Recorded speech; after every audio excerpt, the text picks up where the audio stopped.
Mike, check. Justin Hunt. It's all happening. Thank you to everybody rocking with the channel. As promised, here is my supercut of all the breakdowns that I released around Kendrick versus Drake, the rap beef that captured the world. This is just the breakdowns again. So this excludes reactionary news. This excludes video reactions. These are just the scripted ideas that I had over the course of this conflict as we all experienced it. So I thought it was only going to be about 4 videos, and it turns out it's about 12. It's about 12. So, but overall, it's a very comprehensive look at the year that was, particularly 2024. And this is how I've decided I wanted to celebrate the 1-year anniversary of this great Shakespearean Shakedown, this greatest rap battle in hip hop history. I hope you enjoy it. Thank you so much for the support. This channel wouldn't be where it is today without each of you. It's all happening.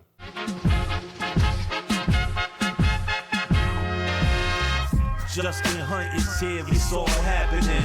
Justin Hunt is here, it's all happening. Leave it to Ye to add context to the calamity. If you somehow missed it, punch yourself in the face because rap has run amok. Years of tension, sneak dissing, and outright disrespect has spilled over into rap battle world, a dystopian present cluttered with chart-topping diss tracks, polarizing apologies, uproarious memes, mommy texts making racism accusations, and AI advertorial. It's all happening. During a conversation on the Download podcast, host Justin LaBoy asked Ye the question at the forefront of many minds after witnessing Kendrick Lamar, Future, Metro Boomin, The Weeknd, A$AP Rocky, Rick Ross, all cultural titans unleash bars and quips aimed at Drizzy Drake, the Canadian MC. That question, why? Why is everyone going at Aubrey? Here's a clip. It's with Drake. That's the whole thing. It's like morality and likability are not connected. They're usually the opposite. Right. Usually the most immoral people are the ones that are the most likable. So if I say I like Drake, it's not because he's a good person. You know, it's like we saving the world. Like you take Drake and Lucien out, that just alters everything because that's such a control thing they had, the algorithm, the way that they work together to fix the numbers and all that. This with Drake, it's like morality and likability are not connected. They're usually opposite. Usually the most immoral people are the ones that are most likable. Keep going, Ye.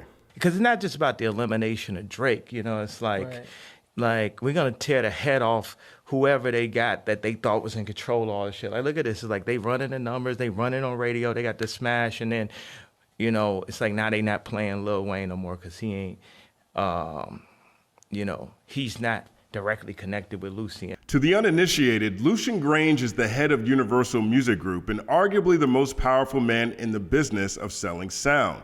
Reportedly, Drake signed a $400 million deal with the super label covering recordings, publishing, merchandise, and visual media projects. Yahoo dubbed it a LeBron-sized contract that's essentially a 360 deal on steroids. And if you believe the shot Ye took at Drizzy on the Like That remix, Drake is locked in for the rest of his life. What did you say, nigga? Now, the Louis Vuitton Don does a lot of stunting in life and in this conversation with Justin LaBoy.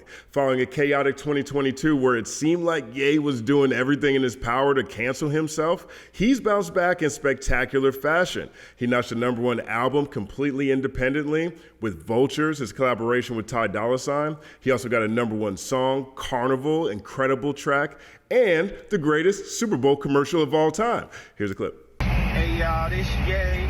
And it's my commercial. And since we spent all the money on the commercial spot, we actually didn't spend any money on the actual commercial. But the idea is I want you to go to Yeezy.com, YEEZY.com. And I'm gonna write it at the bottom of the screen. And I got some shoes and That's it. Didn't spend any money on the commercial. Goes down in history. I love it. Now, the fact that Ye went #1 within a supposedly controlled system after cutting corporate ties in a fiery blaze of synthetic anti-Semitic glory immediately raises a question as to how controlled the system actually is.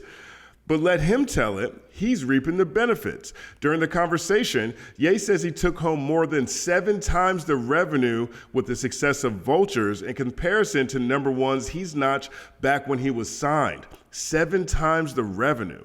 From that perspective, the used-to-be billionaire isn't impressed with Drake's LeBron-sized lifetime deal, which he lampooned on the Like That remix, stating, "Where Lucien serve your master, nigga. You caught a little bag for your masters, didn't you? Lifetime deal, I feel bad for niggas." Jesus. You could say a lot of things about the artist formerly known as Kanye West, but Ye doesn't typically engage in rap beef in his music because Ye doesn't beef with rappers. Ye beefs with institutions. He beefs with corporations, Adidas, Gap. He beefs with JP Morgan and Jamie Dimon and Democrats. So Drake's LeBron-sized deal with Lucian Grange and Universal Music Group, coupled with charges of immorality and fixing the numbers and all of the allusions Drake has made in the past to sleeping with Ye's ex-wife on songs like Search and Rescue and In My Feelings, and it's a long list. And suddenly it makes sense that Ye would lay out his abhorrence this explicitly and on wax. Aubrey Drake Graham has, in a sense, become the face, a #1 attack dog of what many deem to be a predatory institution, while also having a proclivity to drop in subs about other people's women in his music. Jesus Christ. Let's break it down. On his reply diss track Push-Ups, when Drake mentions, "I'm out in Tokyo because I'm big in Japan," allegedly that's about a woman named Tokyo Future is dating. When he says, "Shout out to the hooper that be busting out the gritty, I know why you mad nigga, I ain't even tripping," all that heartbroken Twitter shit for bitches, that's allegedly about Memphis Grizzlies star Ja Morant. Both Drake and Ja reportedly dated a woman named Johanna Leia. When he says, "Rolling Loud stage, y'all were turned, that was slick as hell. Shit'll probably change if your BM start to kiss and tell," that's allegedly about Travis Scott, who was hype manning on stage at Rolling Loud when Future and Metro debuted Like That. Travis's baby mama is Kylie Jenner. When he says, "I be with some bodyguards like Whitney," that's a double entendre. One layer is Whitney Houston, who starred in The Bodyguard with Kevin Costner. Whitney is also, though, the name of Kendrick Lamar's partner and the mother of his children, Whitney Alford. On Future and Metro Boomin's follow-up, We Still Don't Trust You, A$AP Rocky aims at Drake on the song Show of Hands. Reportedly, that's a response to Drake dropping subs about Rihanna, Rocky's baby mother, on Fear of Heights and Virginia Beach. And a few years ago, his beef with Meek Mill was reportedly sparked over Nicki Minaj. A few years before that, his beef with Common was reportedly about Venus Williams. He even mentions Pusha T's wife, Virginia Williams, on Duppy Freestyle. Then Pusha T pushed his face in on Son of Adidon. It's all happening. Look, Drake has a 12-year pattern of playing with people about their women, and now it looks like he's playing with their money. One of the reasons Rick Ross says that he unfollowed Drake on IG is because Drake sent a cease and desist letter to French Montana, presumably over the track Splash Brothers, which was supposed to be on French Montana's 2024 mixtape, Mac and Cheese 5. During the outro to his Drake diss, Champagne Moments, Rose explains, "You sent the police and hated on my dog project. Sent the police and hated on my dog project." Larry Jackson, head of Gamma, who reportedly has business ties with Drake, confirmed on the Joe Budden podcast that actually happened. French and Drake have collaborated on numerous projects over the years and seem to have a great relationship. Clearly things done changed, so Ross joined in on the onslaught, calling Drake white boy in the song and on IG, poking at him for getting liposuction, which is factual, coining the term BBL Drizzy. He's also been falsely accusing Drake of getting a nose job because he didn't want his father's nose. That's actually a pretty good flip. Michael Jackson didn't like his nose either. In the aftermath, though, Drake posted a screenshot of a text conversation that he had with his mother. It reads, "Obs, the internet is saying you got a nose job. You look the same to me in the kitchen today. I can't believe you would get one without me, because you know I always wanted one. Don't tell me that you got tattoos without me, and now this too? I would have got us a 2-for-1 deal if I went, Ma. It's coming from Rick Ross, the guy I did songs with. He's gone loopy off the Moonjaro. He hasn't eaten in days and it's turned him angry and racist. He's performing at proms for money. It's bad. Don't worry. We'll handle it. He's gone loopy off the Moonjaro, doing proms for money. It's turned him angry and racist? Now, the subtext beneath Drake calling Rick Ross racist resonated loudly in certain sectors of Black Twitter, but has been arguably underplayed in this current media environment. I mean, think about this. Rick Ross called Drake white boy, so Drake told his mom that Rick Ross was racist. There are millions of Black people in America who went to white schools, taking white classes with white kids, who were called white boy or Oreo or zebra or white acting or talks proper, who understood intrinsically that they weren't being victimized by racism because it wasn't institutionalized. It wasn't used to disenfranchise or deny investment. It wasn't used to cut African American studies programs in curriculum or deny Jackson clean water or abolish parole in Louisiana. Maybe it's prejudice, maybe it's bigoted, but Black people calling Black people white people isn't racist. It's served at the cookout. Ain't nothing wrong with that. But the supreme irony is that after Drake posts that text, Ross's white boy charge now feels apropos because there's nothing whiter than a white man calling a Black man racist. And if that white man says nigga 19 times a song, now it's the whitest thing in the world.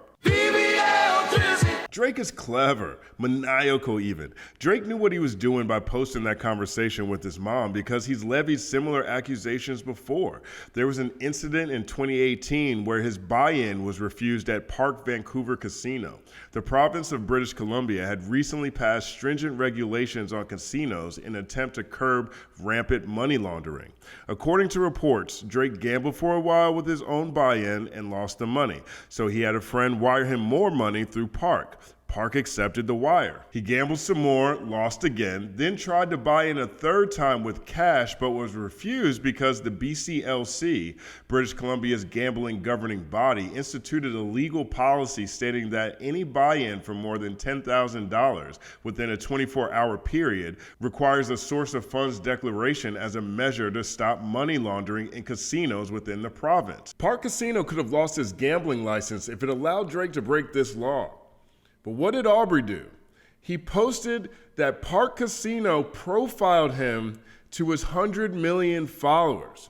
The post reads, "Park Casino is the worst run business I have ever witnessed, profiling me and not allowing me to gamble when I had everything they originally asked me for." Let's put this into context. Scorpion dropped 2018, the same year as this incident. It went 5 times platinum. Park Casino is in Vancouver, which is in British Columbia, which is in Canada, which is where Six God is from. Drake is Canada's biggest international rap star. In what 2018 world would he get profiled in his own motherland and at a casino? Stop it. Get some help. In a statement, Park Casino said, "We are actively investigating this matter and have made several efforts to reach out to the customer and his team to discuss the issue. We are committed to having a productive conversation to resolve this issue." Links in description. But this was big news in Vancouver. Park Casino weathered a barrage of online attacks. They were forced to shut down their Instagram account for a period of time, all because Aubrey merely insinuated to his 100 million followers that he was a victim of racism. But according to one Reddit user whose eyewitness testimony has been confirmed by Canada's CTV, the accusation that he was racially profiled is categorically false. However, if you mean that he was profiled as a douchebag celebrity who treated everyone rudely and with disrespect, then yeah, that's true.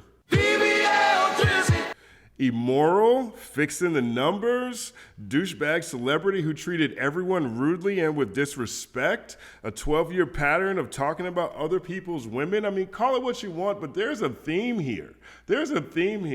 Drake knew exactly what he was doing when he told the world he was profiled at Park, just like he knew exactly what he was doing when he told the world that he told his mom that Rick Ross was racist. This wasn't some flippant oversight. This was tactical. This was a funny-ass text with dark undertones delivered by a, quote, douchebag celebrity who treats everyone rudely and with disrespect. Don't trust them new niggas over there. All's fair in love and rap war, but in another timeline, that goes completely different for Rick Ross. In a sense, Drake pulled that punch and he didn't have to. I mean, Ross is talking about Drake's nose, which is a disgusting trope. He didn't post a conversation with his dad, he posted one with his mom. And Ross called Drake and his homies the pastrami posse.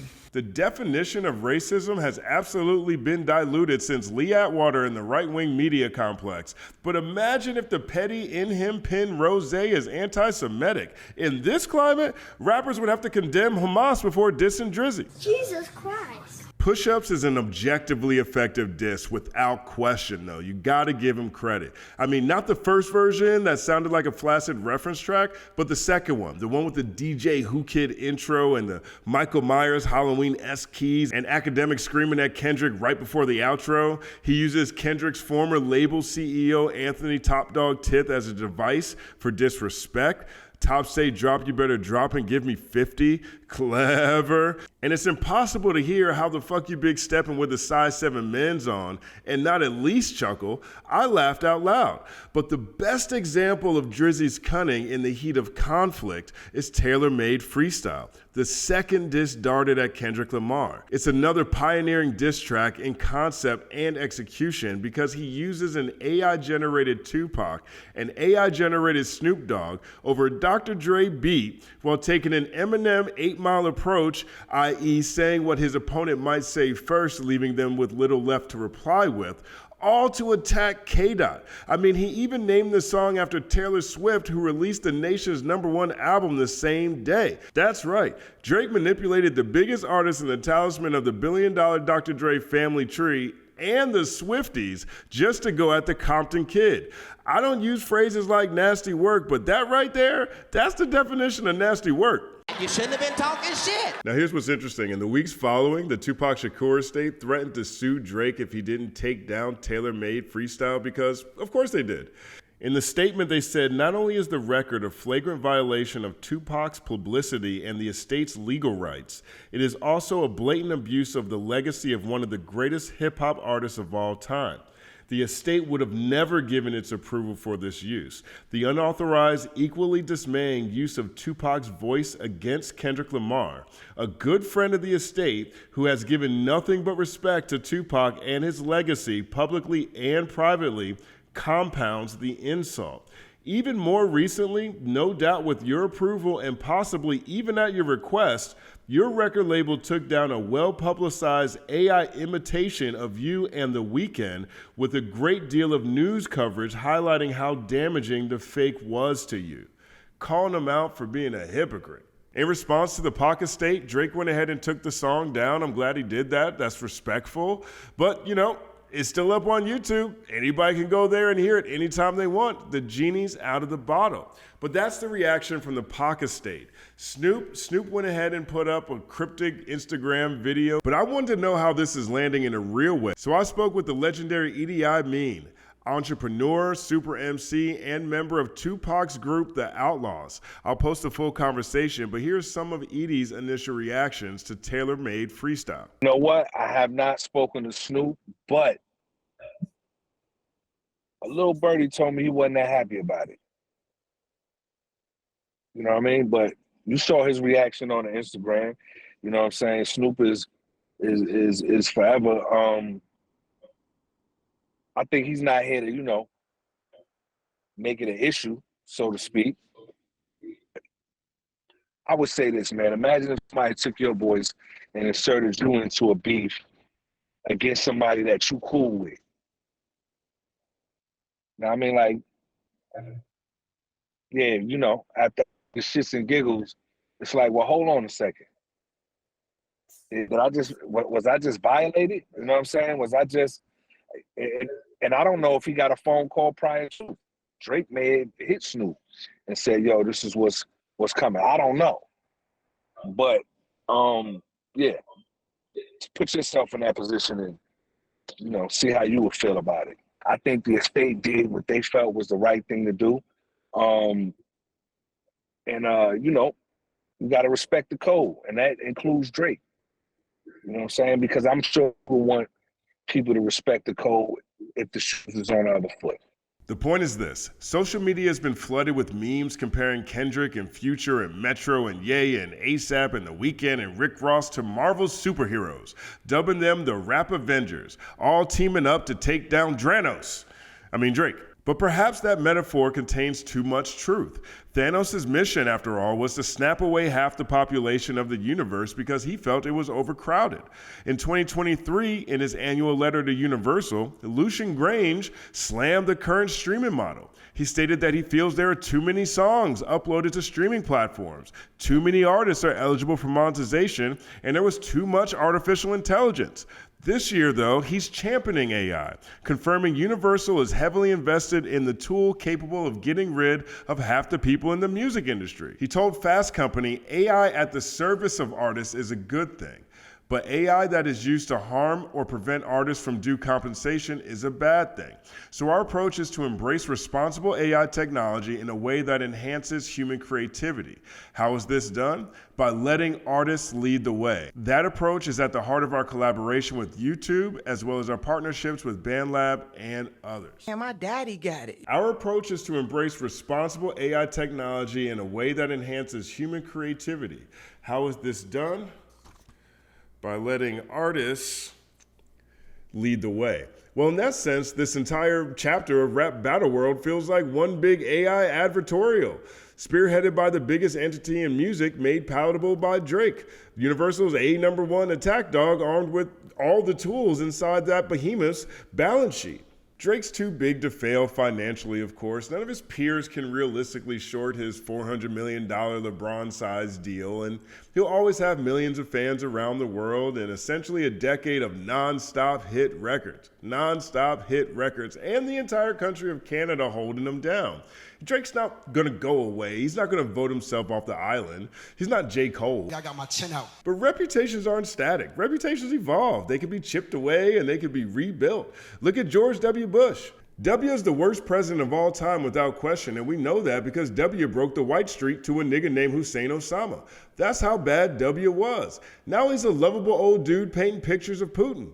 It can happen in either direction and no one's exempt. Anybody can lose cultural cachet, and that includes Drake. And that's what I see when I see all these titans going at Drake at the same time. A man who's been described as immoral, number-fixing, douchebag celebrity who calls the police on his homies, talk about their women in his music, shows a willingness to weaponize racism, and treats gods, rap gods, as pawns in his corporate AI advertorial.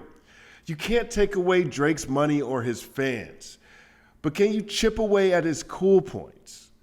Can the Rap Avengers cut into his cultural cachet? Can Kendrick Lamar finally and officially pack that boy up? I don't have the answer to these questions.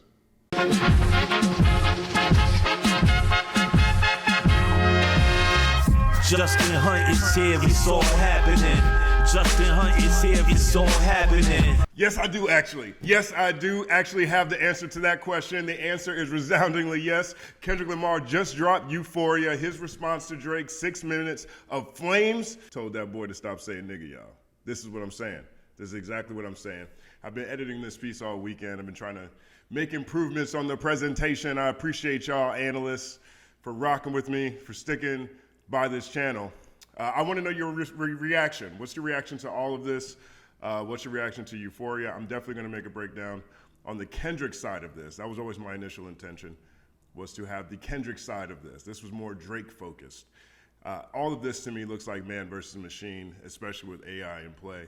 So I appreciate you guys. Big shout out to all the analysts who continue to donate to the Linktree, holding me down. You guys are priceless. Yeah, I'm about to go get back into the lab here and start breaking down this Kendrick Lamar Euphoria. You guys let me know what you think. Like and subscribe to the channel. Follow @thecompanyman on everything. Oh, big shout out to Idi Amin for appearing in this, giving his perspective on the estate, his perspective on tailor-made freestyle. Big shout out to my brother Mark Batson. Mark Batson did the new intro to this show, and he also kicked the rhymes on there too. So, you know, I got legends in my corner. What's better than that? All right. You guys are illest. Let me know what you think about Euphoria. Let me know what you think about all of this. My name is Justin Hunt. Like and subscribe to the channel. Follow @TheCompanyMan on everything. It's all happening.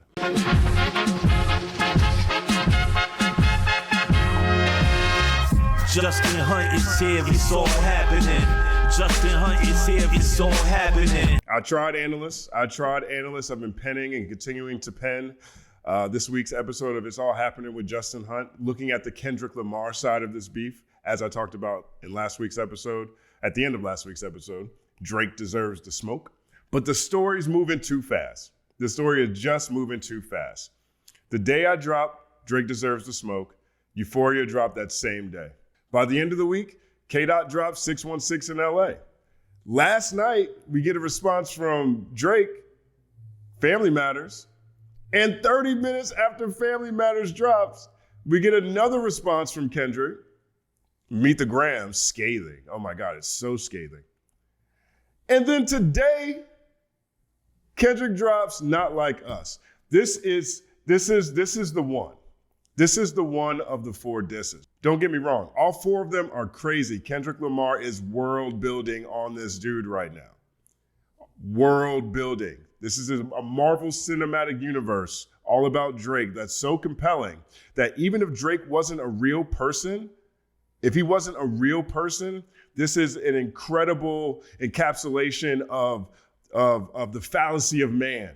It would be must-hear listening even if Drake wasn't a real person. That's what the breakdown will go into. I'm going to put it out. It's much more eloquent than whatever I'm doing right now, but this story's moving too fast.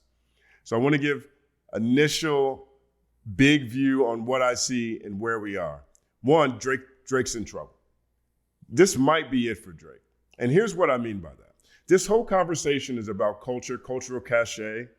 Kendrick Lamar actually uses the phrase culture cachet in Meet the Grams, which is what Drake Deserves to Smoke was about in the first place. This is about all the dicey things that Drake has done per these artists and per reports, not necessarily what I'm saying alone. All this is outlined in the last episode. But all the dicey things he's done, the maneuvering, the sneak dissing, the culture vulturing, arguably, and how that played a factor in why all these titans are going at him. This is about cultural cachet.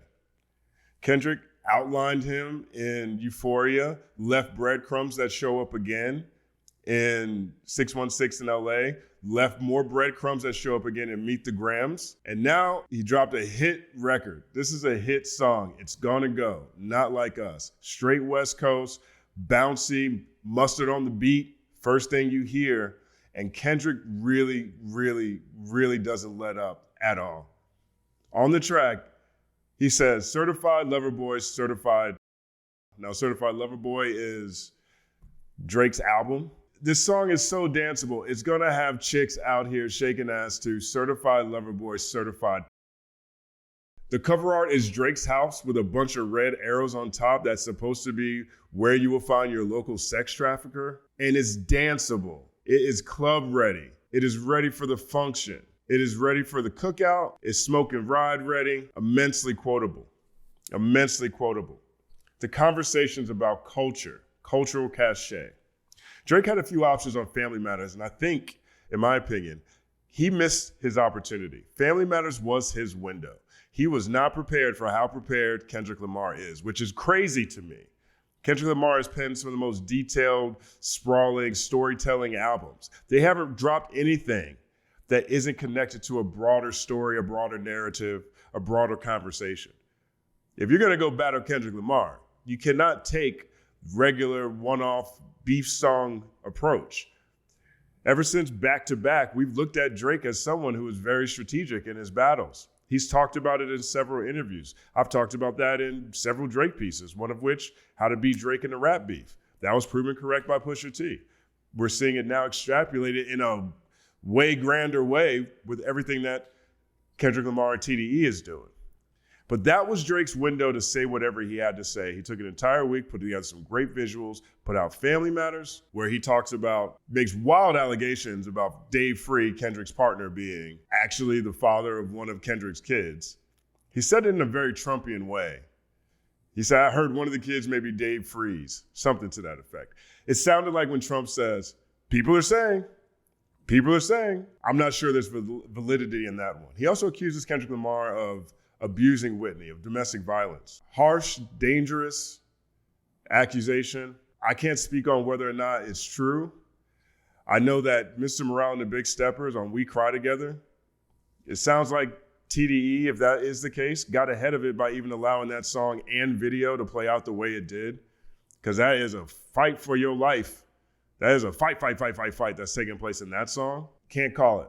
He makes another calculated mistake in the beginning of the song when he says, always rapping like you about to get the slaves freed. Always rapping like you about to get the slaves freed. This is a very outside culture thing to say while he is under the scope with the biggest titans in music, challenging his cultural cachet. Kendrick Lamar today on Not Like Us addressed that point specifically. The fourth verse of this track is a monster. Kendrick Lamar addresses that point specifically. He says, once upon a time, all of us was in chains. Homie still doubled down, calling us some slaves. Atlanta was the Mecca building railroads and chains. Bear with me for a second. Let me put y'all on game. Setting it up lovely. Bringing in Reconstruction era history. Attacking Drake again for one of his weird Canadian comments he makes in this direction. Again, Drake just said, always rapping like you about to get the slaves freed. It's not the first time he's made lines like that. On the song Slime You Out with SZA, he says, whip and chain you like American slaves. Whip and chain you like American slaves. It's weird at best. Kendrick calls him out on it. Again, he says, bear with me for a second, let me put you all game. The settlers was using town folk to make them richer. Fast forward 2024, you got the same agenda. Talking to Drake now. You run to Atlanta when you need a check balance. Let me break it down for you. This the real nigga challenge.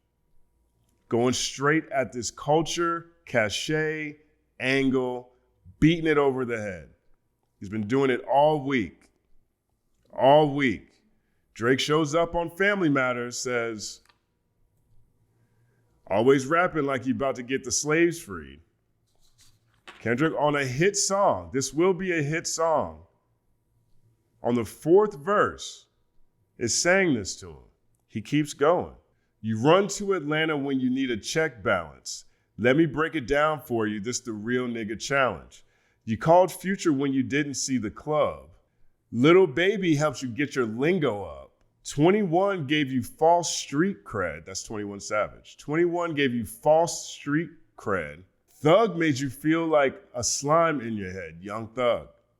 Quavo said you can be from the north side, Quavo of Migos. 2 Chainz said you good, but he lied. These are all people that Drake has made hit records with. In the case of Future and 21, hit albums with. Calling him out for having to stand next to them for acceptance and approval. And don't get me wrong, Drake has more hit records than anyone else. He has 13 number one songs. That's crazy. That's how talented he is. That's how amazing he is. You run to Atlanta when you need a few dollars. You're not a colleague. You're a fucking colonizer. Going straight at this culture card once again. Here's Drake again. We talked about this in the Drake Deserves to Smoke breakdown. This is Drake, a man who's been described as immoral, number-fixing, douchebag celebrity who talks about other people's women in their music, messes with their money, shows a willingness to weaponize racism and treats gods, rap gods, like pawns in his corporate AI advertorial. This one hurts. What Kendrick just says right here on Not Like Us, this one is gonna hurt. This is gonna be loud. This is gonna be in cars. And it's directly, again, going at his culture cachet. Now let's put all these tracks together. This is the thing that I like about this. First of all, I feel we're in the middle of a Kendrick Lamar album rollout. This is an album rollout we're experiencing. This, from Euphoria to 616 in LA to Meet the Grams to now Not Like Us. You have Euphoria, a dense layered, crazy diss track that leaves breadcrumbs, 6-layer entendres. Almost every bar can be read and interpreted at least 3 to 4 different ways. The song went number 2 on Spotify's global top 50. It's been called the number 1 song this year for a rap artist, the highest streaming song on Spotify this year for a rap artist. Had people for a week dissecting these lyrics. That song is big. Drake is the numbers guy. The next one, this Euphoria also has a Teddy Pendergrass sample, keeping it cultural in the lineage of hip hop music and sounds and sampling and black music. The next one is an Al Green sample. 616 in LA uses an Al Green sample. Continues some of the breadcrumbs from Euphoria. I'll break that down in the more eloquent It's All Happening episode. Don't worry. Then 30 minutes after Drake drops Family Matters, Kendrick pushes the button on Meet the Grams, which is a super scathing 5-verse letter to each member of Drake's family, talking about how terrible of a person Drake is. He talks to his mom, he talks to his son, says his son's a black man. While everybody's calling Drake white boy, Kendrick talks to Drake's son and says, you're a black man. This isn't about race. He talks to allegedly another unclaimed kid from Drake, allegedly, who knows? It talks to Drake's dad, said he did a terrible job. And then he talks to Drake straight up. It's a beautiful song. It's haunting at the same time, tearing this man down from the core of who he is as a person. Calls him out for having gambling problems, pill popping problems, money problems, sex addiction. And then he follows it up today with this. This is a Shakespearean shakedown. We're witnessing a Shakespearean shakedown from Kendrick Lamar. It's landed on Drake's lap, and he's not handling it well. He is losing the chess match, he's losing on bars, and he's losing on the numbers war. Family Matters had a whole video and came out first. It's trending number 1 on YouTube. At the time of this recording, it had about 9 million views. Meet the Grams came out 30 minutes after. It's trending number 2. No video, just a picture. Has 10 million views, 1 million views more. Euphoria outperformed Push-Ups. Euphoria is the number 1 rap song this year released by a rapper on Spotify. Like that, where Kendrick at least announced that he was doing this. When he goes at Drake and J. Cole, we talked about that as well on Drake Deserves to Smoke. Number 1 song in the world for 3 weeks. Drake is the hit maker. He's losing the numbers war. He's losing the art war. And Kendrick Lamar is doing the same thing that we've ever seen on any of his other albums, telling well-crafted, nuanced stories. He's painting a picture, a psychological profile of Drake. It's a Shakespearean shakedown, compelling even if Drake isn't a real person. And all things considered, whatever haymakers are necessary in modern battle rap, where you have to reveal some embarrassing something, possibly some criminal something about who you're battling, whatever that haymaker is, hasn't been revealed yet. It's not allegedly that Drake has another kid. There are plenty of reports online saying that that was false. I can't call it. But it wasn't that. Apparently it wasn't Not Like Us, Mustard on the Beat, supremely danceable, funny, quippy, certified lover boy, certified pal. Chicks are about to be shaking ass to certified lover boy, certified pal. That's not the haymaker either. So that reminds me, that reinforces the fact that Kendrick Lamar and his team, PG Lang, TDE, as they've always done, this isn't, let me get this off my chest and scream at somebody I don't like. This feels like a Kendrick Lamar elite storytelling rollout to a project, much like we've always and only seen come out of the Compton Kids catalog. If we look up halfway through this year and it's like a 12-song album and this is on it, all these songs are on it, and it plays it to a bigger narrative about what happens when ego or culture vulturing or drug addiction or sex addiction, what happens, like the downfall of man, I wouldn't be surprised. If you take these 4 songs right now and call it the I Hate Drake EP, it's going number 1 in the world right now. The attention to detail, the narrative that he's running through these songs, I'll break all that down in the next episode of It's All Happening, and I'm going to keep working on that. But this story is moving too fast. It's moving way too fast, and I have to put something on it. This is a Shakespearean Shakedown by Kendrick Lamar, and he's going at Drake, who in my opinion is Elvis in his final form. Because he gets to say nigga. And this isn't about race. This is about culture and heritage. This isn't about being biracial. This is about what you do and how you behave with the position you've been blessed with, how you treat people. All the things that Kendrick and Rick Ross, all the white boy charges that are going at Drake, J. Cole doesn't have these problems. This isn't that. This isn't race hustling. This is a culture conversation. And Drake has been eating off black culture. He's been eating off the titans of this space, of this era, since he showed up with Houston, Atlanta, Vegas, since Young Money, Cash Money, since So Far Gone. And everything was fine until he got a little too cocky, until he started messing with people's money, until he started messing with their women. In this song, Not Like Us, Kendrick says that Drake had sex with Lil Wayne's girlfriend while Lil Wayne was in jail, and then got a tattoo of Lil Wayne on his body as an apology. Again, all the things we outlined in Drake Deserves a Smoke are part of the situation that Drake has found himself in. But it's other things. It's when you start saying whip and chain you like American slaves. It's when you start saying things like you rap too much about wanting to free the slaves. One of the critical touch points in the battle between Kendrick and Drake took place on Games 100 video in Compton, where Drake dissed Kendrick in Compton on a game song. He said, "I would have all your fans if I stayed on some conscious shit." It's not even about putting out political music. It's not even about being outwardly Afrocentric. It's none of those things. Drake has a tendency now to diss people who embrace, embody, and make that kind of music. He disses people for having a message.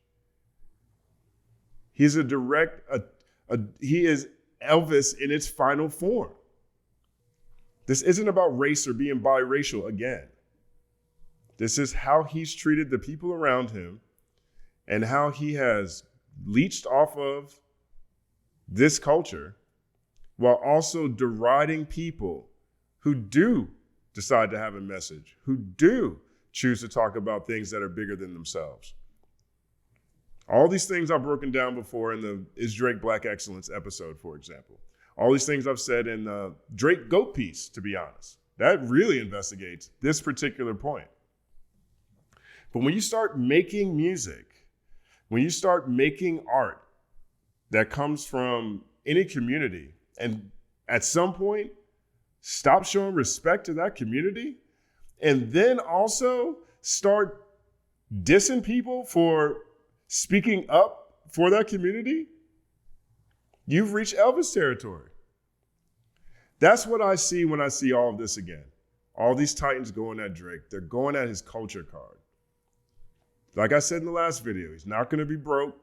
He's always going to have fans. But they are pushing him to Post Malone, Clarence Thomas territory. They are treating him like Kid Rock. And truthfully, as I see it, Drake deserves a smoke. This is quick and dirty. I'm still gonna put the next episode out, but I had to get this one out because Not Like Us is the one. That one's gonna follow Drake around forever. There's a lot more scathing lines in that song. I printed out all the lyrics. I have them right here. When I first tried to do it, Genius didn't even have them yet. But Drake should have never made that slaves line on Family Matters. And Kendrick is destroying him in this one. It's all happening.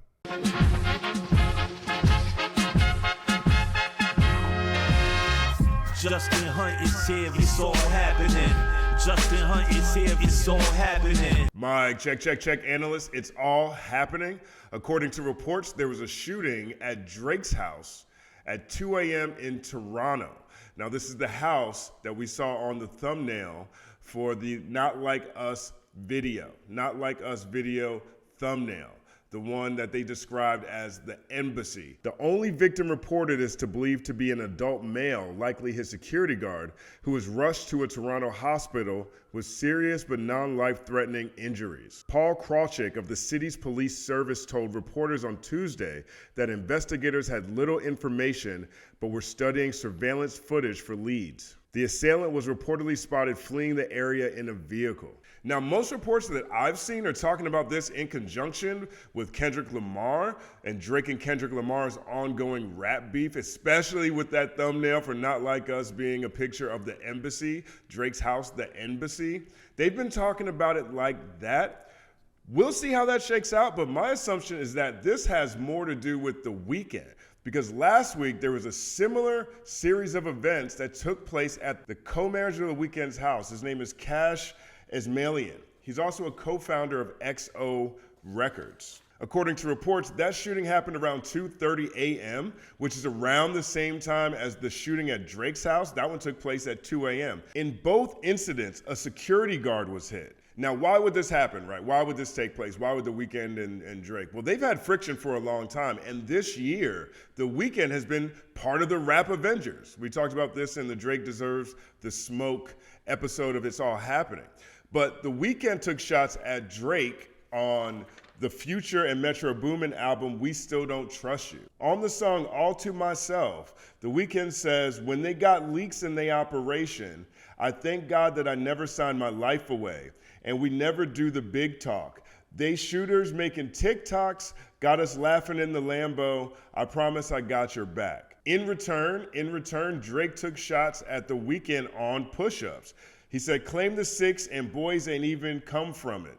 And when you boys got rich, you had to run from it. Cash blowing Abel bread out here tricking. Shit we do for bitches, he's doing for niggas. So those are the details that we have so far. My assumption is that this is about The Weeknd, not necessarily about Kendrick Lamar. Think about that. Last week, The Weeknd's manager's house gets shot. This week, Drake's gets shot. They're both from Canada. They've had friction in the past. Drake calls him out on push-ups. It feels like that is probably what this is. I don't have facts. We'll see how this plays out. But Drake is up against a lot now. Drake is up against a lot. And this is getting to a point where I think all of us hoped it would never get. And definitely for Drake. And look at this. This right here is unrelated, but when I was researching what is going on this story, I found this news clip. Check this out. Lots of questions tonight about a security guard who was shot outside the mansion of the rapper, Drake in Toronto. Jesus Christ. Come on, man. Somebody over there got to edit that out.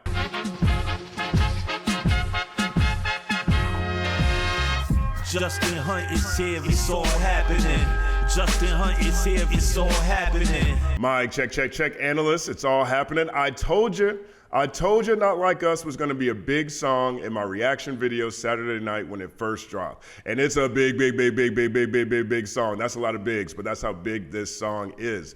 Let's check the stats.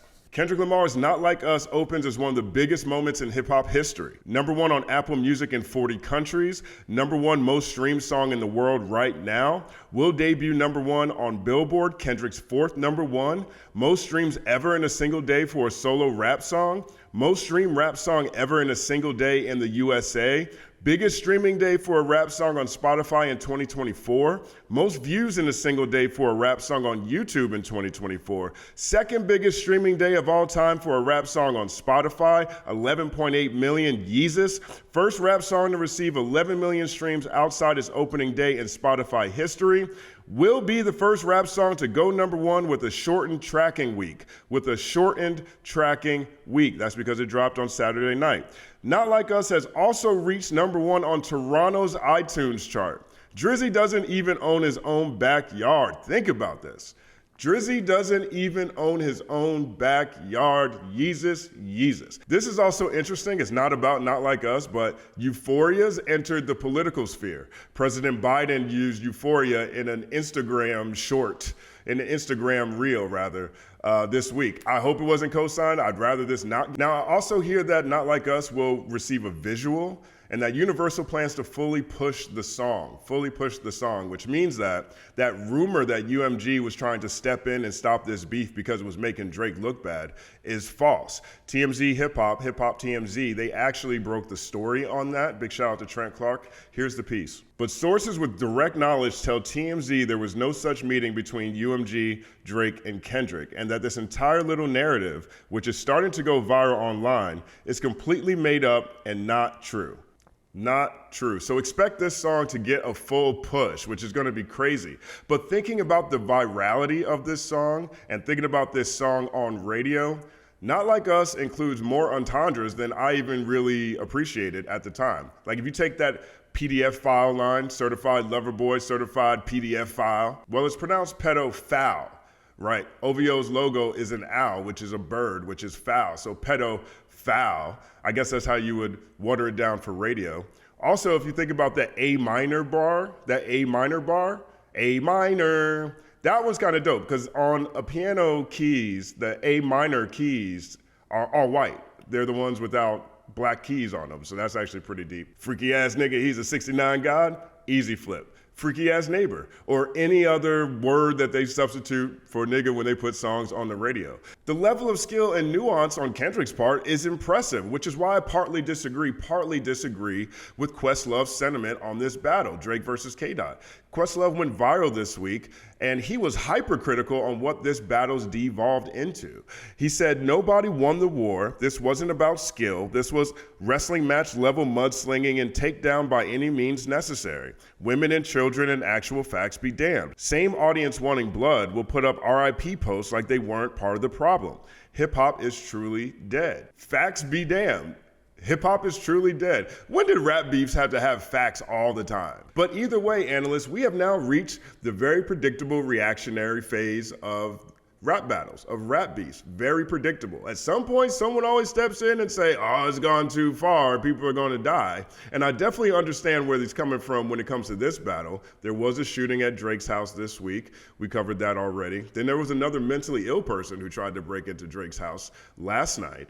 So I understand where he's coming from. I'm not disagreeing here, but this always happens. This always happens. Just like we always get to the point where someone makes the point that, well, the big winners are the executives in the suits in the offices because they're making money on both sides. We're at that point here too. I'm not saying they're wrong. I tend to agree with them. But at the same time, this is where we actually are. Where I disagree is, I don't know how you can look at Kendrick Lamar's contributions to this battle and not see a super high level of skill. I mean, look at Euphoria. Euphoria is a rap fan's dream, a lyricist fan's dream. It's going number 2, and every bar contains like 3 or 4 different entendres. If I'm a lyrical rapper right now, I'm very encouraged by what I'm seeing on the charts when it comes to songs like Euphoria. Perhaps that means there's going to be more investment for rappers with lyrical skill going forward. Meet the Grams. Even without the verse of the alleged daughter, even without that verse, Meet the Grams is masterful linear storytelling told in letter form. Not Like Us is a smash hit with a history lesson.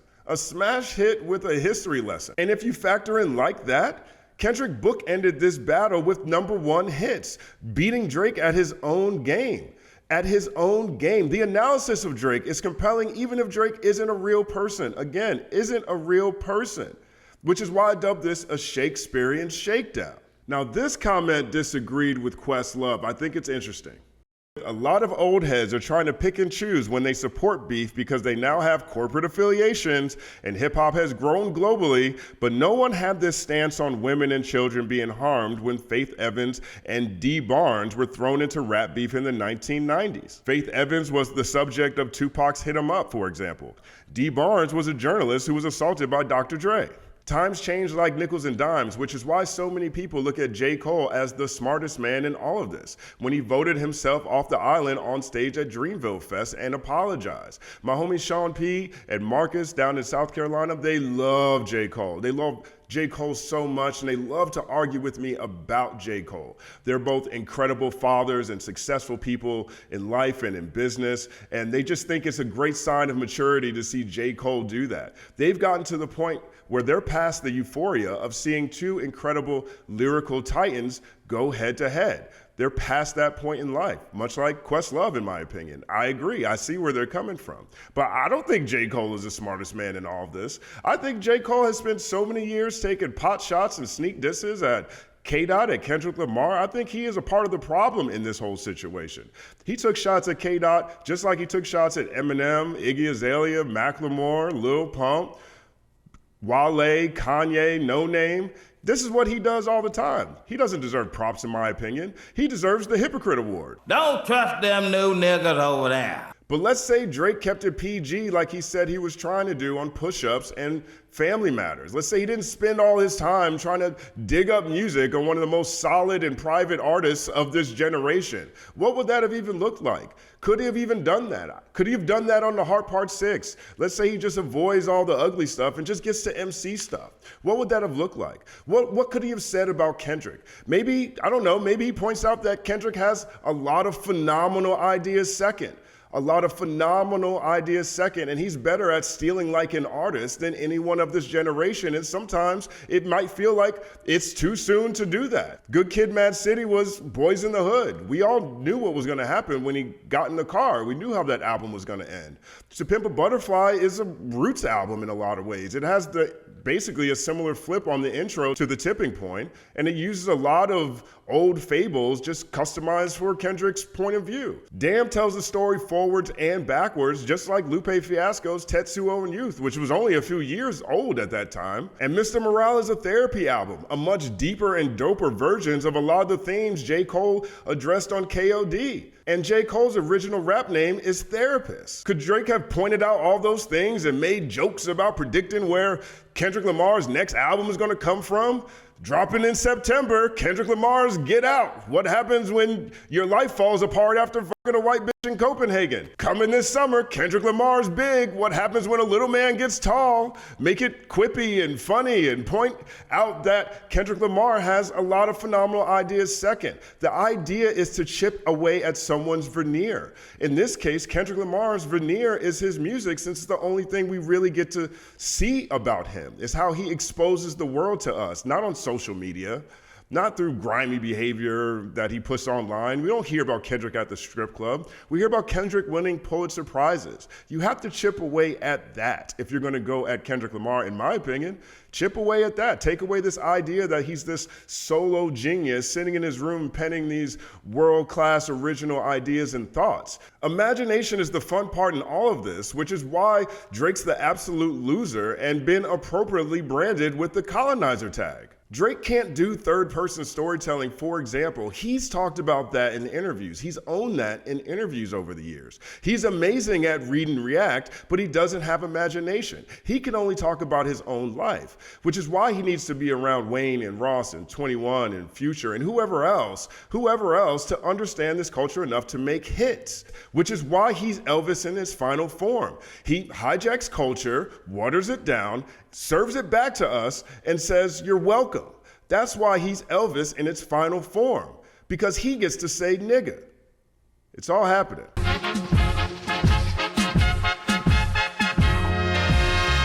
Justin Hunt is here, it's all happening.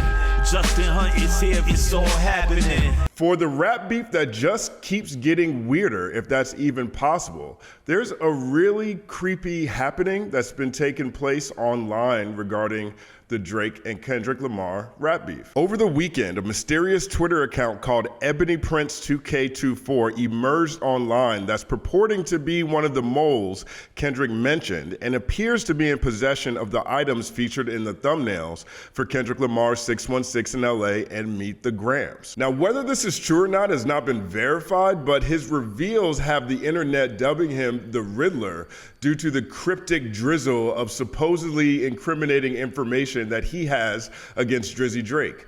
Let's take a look. The post began on Monday, May 10th with this video and the caption, "Number 1, King Kendrick Lamar is not a liar and I am not a thief. Number 2, Mr. Aubrey Graham and Mr. Livingston Allen have until noon Monday, 5/13/24 to retract your claims of theft, or my attorney, Ms. Adrienne Edward, and I will exhaust every legal option available. Now, during the height of the battle, DJ Academic said on his live stream that the items included in the thumbnails were stolen.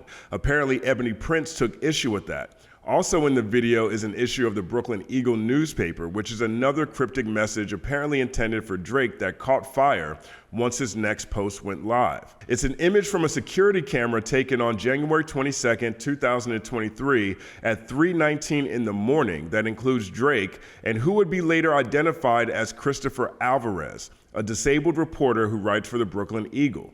The caption reads, "To Mr. Aubrey Graham, may this photo help jog your memory as to where you discarded those items. The issue in the photo should jog your memory. Jimmy Brooks would not have been proud of you that night."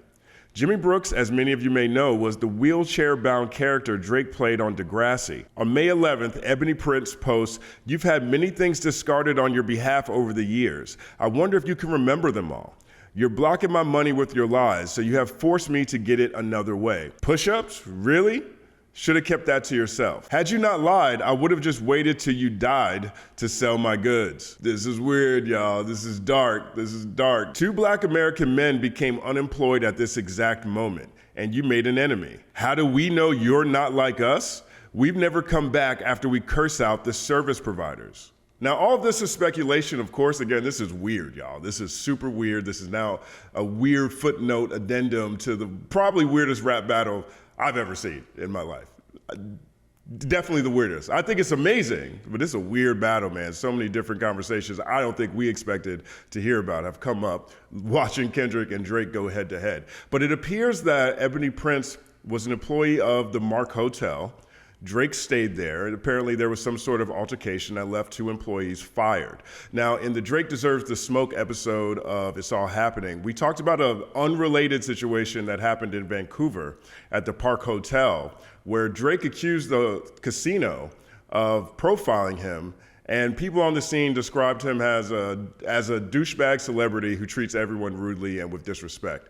These 2 things are completely underrated, but check out that episode. It's really great. Back to the post. Okay, so the cryptic posts continue on May 12th. Here's what he says. "To be honest, I thought you were going to at least say you were mistaken by now, but okay. I only wanted to go with the story most know about because, well, you know. Does the rabbit hole go deeper? I've only unzipped the small part of my knapsack. And now for the NYPD verifiable portion of the story. I was almost arrested while at work for reasons regarding your accommodations. NYPD Officer Viola received a CCRB complaint and hearing regarding keeping you from said protesters.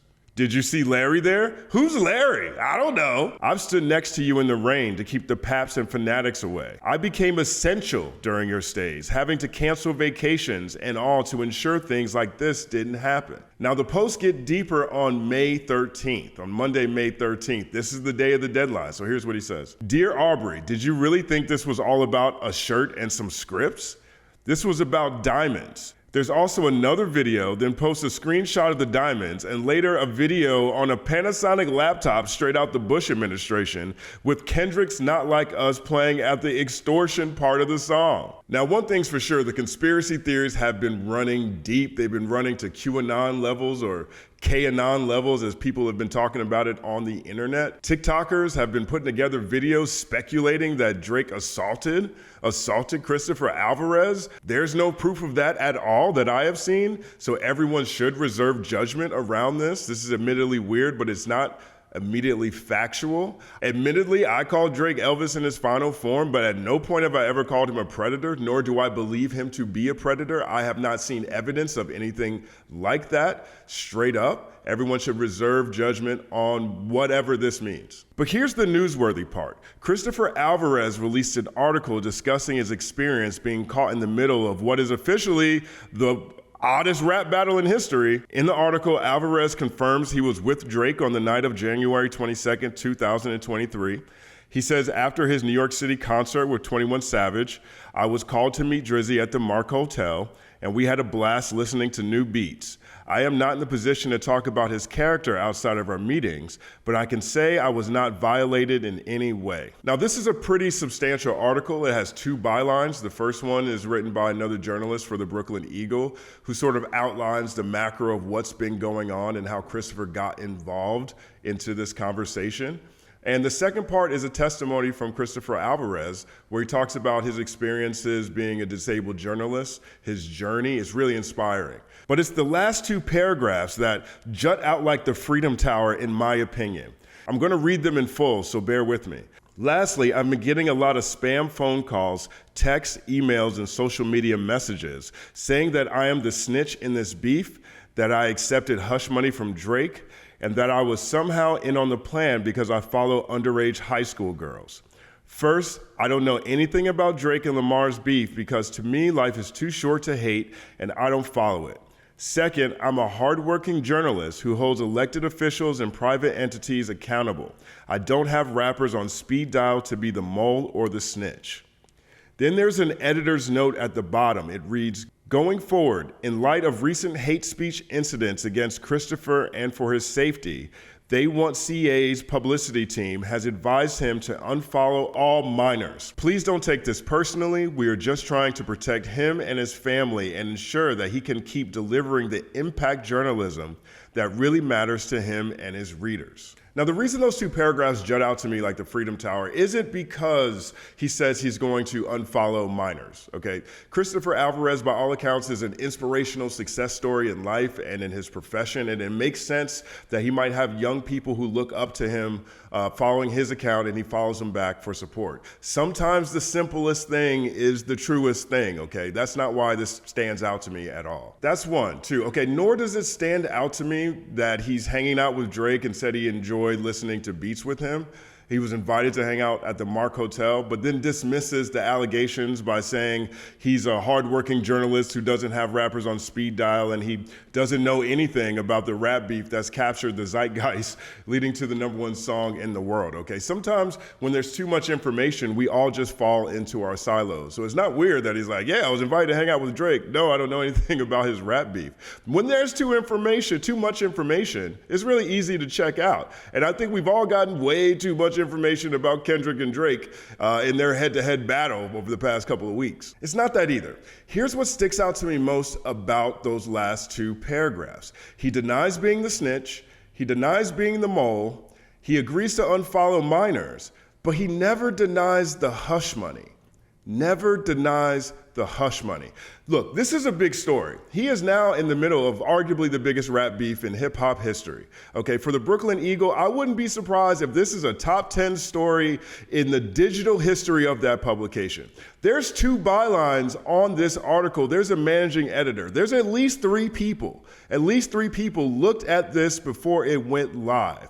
And they make sure to cover all the bases. They make sure to deny being the snitch, deny being the mole, confirm that he follows minors, confirms that he's going to unfollow them, mentions hush money, but never denies taking it. Maybe it's just an oversight. It's all happening.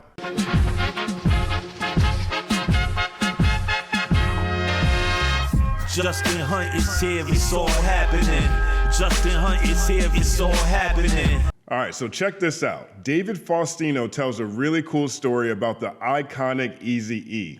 Back in the early 1990s, Ice Cube famously split from NWA and went solo in bombastic fashion. He was officially and publicly beefing with Eazy-E, Dr. Dre, DJ Yella, MC Ren et al., and delivered one of the most storied diss tracks of all time, No Vaseline. Seriously, the closing verse ends with Eric Wright, Punk always into something getting f***ed at night, by Mr. Shitpacker. Bend over for the goddamn cracker. No Vaseline. Yeezus. If you haven't heard it, take a listen, because again, Yeezus. That song literally scared me when I was a kid. All facts, no lies. Now, David Faustino. David Faustino is an actor. He played Bud Bundy on Married with Children. He was also an artist and a huge fan of hip hop and contributor to LA hip hop culture. He used to run an event at Ballistics, a hip hop night at Ballistics. And during a conversation with Hip Hop DX, he recalled the time Eazy-E came into Ballistics right after No Vaseline dropped. Here's what David said. I remember Eazy, he would come through all the time. And then toward the end of NWA, when all the shit was going down with Ice Cube, I remember he was there one night. He had just rolled through by himself, Speed was spinning, and Eazy rode through by himself to see Speed just to hang out. I don't think Speed was DJing at that moment. Someone else was on the tables and they spun Ice Cube's No Vaseline, and you know, what could Eric do but just kind of go with it? He got into the spirit of it. He was on the balcony and people could see him, and he just kind of like got into the song and he was singing along and bopping his head and moving his arms and shit to the crowd. What could he do? Run away? He was a good cat. I love that last part. I think it's so telling. I'm gonna read it one more time. What could Eric do but just kind of go with it? He got into the spirit of it. No Vaseline continues to live on as one of rap's most disrespectful diss tracks ever. Billboard actually ran a list this week of the 15 most scathing diss tracks of all time. They ranked No Vaseline at number 4 on their list. Meet the Grams, that was number 5. Family Matters was number 7. But No Vaseline's impact has lived on for 33 years since its release. So you can get a sense of the magnitude of the energy in Ballistics that night when the DJ played that record. Eric was a good cat. He got into the spirit of it. Now that right there is what I like most about Drake's first release verse since Kendrick Lamar's Shakespearean Shakedown. He's featured on Sexyy Red's You My Everything, which is on her new mixtape, In Sexy We Trust. Take Keith is on the production, but halfway through Drake's verse, the beat switches to Metro Boomin's BBL Drizzy. That's right. Drake's first verse back from the melee is him leaning into the public shellacking he just received. Like Eazy-E, he's taking a laugh with me approach to humiliation. That's what I like about this tactic. In fact, that's the only thing I like about this tactic, because when you drill into the verse, the same cultural questionable moments are glaring like a cop's flashlight through the driver's side window, essentially reinforcing everything Kendrick pointed out on Euphoria, Meet the Grams, and Not Like Us. Check this out. Kendrick hilariously said, when I see you standing by Sexyy Red, I believe you see 2 bad bitches on Euphoria. And now Drake's first song back is with Sexyy Red, so there's that. Topically speaking, Drake's verse is essentially him bragging about buying women plastic surgery. Seriously, that's what it's about. Here's an example. Me and the surgeon got history. I changed a lot of girls' lives for real. They need a new body, they hitting me. BBL Drizzy, they want a new body, they ask me for it. The last one, Jung, he did it for free because I sent over so many past ones for him. But Red, don't even have to worry about all that shit. Just keep it natural for him, I swear. Okay, 2 bad bitches talking about plastic surgery.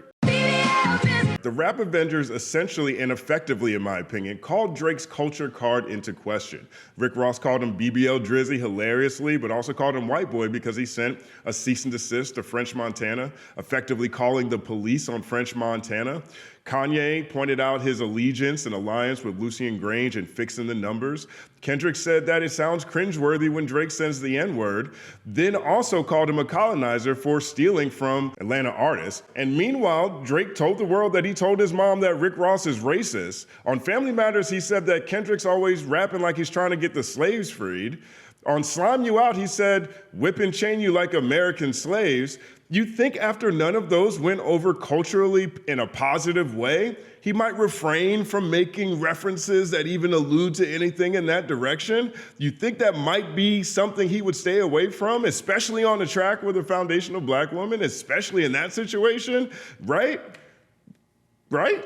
Wrong. Drizzy actually tripled down in his verse, rapping, yeah, you think I'm a bachelor girl, but I swear you ain't got your master's, but I stay breaking your back in the master bedroom, I swear. Now, whether subliminal Drizzy not correlating that masters to slave master was an oversight or otherwise is irrelevant because perception is reality, and the perception to a substantial population is that Drake is a culture vulture who, as Kendrick depicts on Meet the Grams, Billboard's 5th most scathing diss track of all time, remember, that Drake hates black women, hypersexualizes them with kinks of a nympho fetish. I can't call it either way personally because Drizzy again says stuff like whip and chain you like American slaves. So yeah, slave master feels like something Drake might mean. There's a few other interesting moments in the verse. He alludes to the shooting at his house, for example. He alludes to his 20v1 with the Rap Avengers, for example. Kick it, maybe we go to St. Lucia. I've been there, so I'll introduce you. Or maybe you go to St. Martin with me if these niggas take a break and quit starting with me. It's all happening, I guess, but the real story of this track, is the fact that Drake is rapping on the beat made by the guy he's beefing with. That's the story here. And even that feels like it lacks imagination because the internet told him to do that 3 weeks ago. This went viral. Here's Andrew Schultz sharing what he feels like Drake should do. Okay, so what does Drake do right now? The one idea was Drake should drop a song on BBL Drizzy. Yeah, he just needs a hit, and BBL Drizzy is a hit. And then I saw FA post this, and FA was like, he should just flip BBL to Bad Bitches Love Drake. Yeah. BBL, Bad Bitches Love Drizzy. Yeah. And use the beat, so you leaning into the jokes that people are making. So not only was the BBL Drizzy idea out there already, but calling his last diss track The Heart Part 6 went viral on Twitter before the track dropped as well. Look at these tweets. The point is this, like Eazy-E in Ballistics that night when No Vaseline dropped, I like that Drake is rapping on Metro Boomin's diss beat because I like that he's leaning into it. I like that he's going along with it, showing some humor, a sense of humor. I like how he's staying in people's faces. I like how he's not letting another loss keep him from coming outside. But artistically, Drake hasn't been interesting since the first half of Scorpion. And that album came out in 2018. That's my opinion. I feel that way solely because of the lack of growth and earnestness and honestly effort it feels like he puts into his bars in recent years. Years where it feels like he goes viral more so for his polarizing declarations than his sonic innovation. It feels like Drake is running out of ideas, run low on creativity, run out of things to say, so crowdsourced content is the most efficient way to keep the audience engaged. Kendrick Lamar's Shakespearean Shakedown revealed the striking lack of imagination in Drake's lyrical utility belt. His verse on Sexyy Red's You My Everything is just the latest example. It's all happening.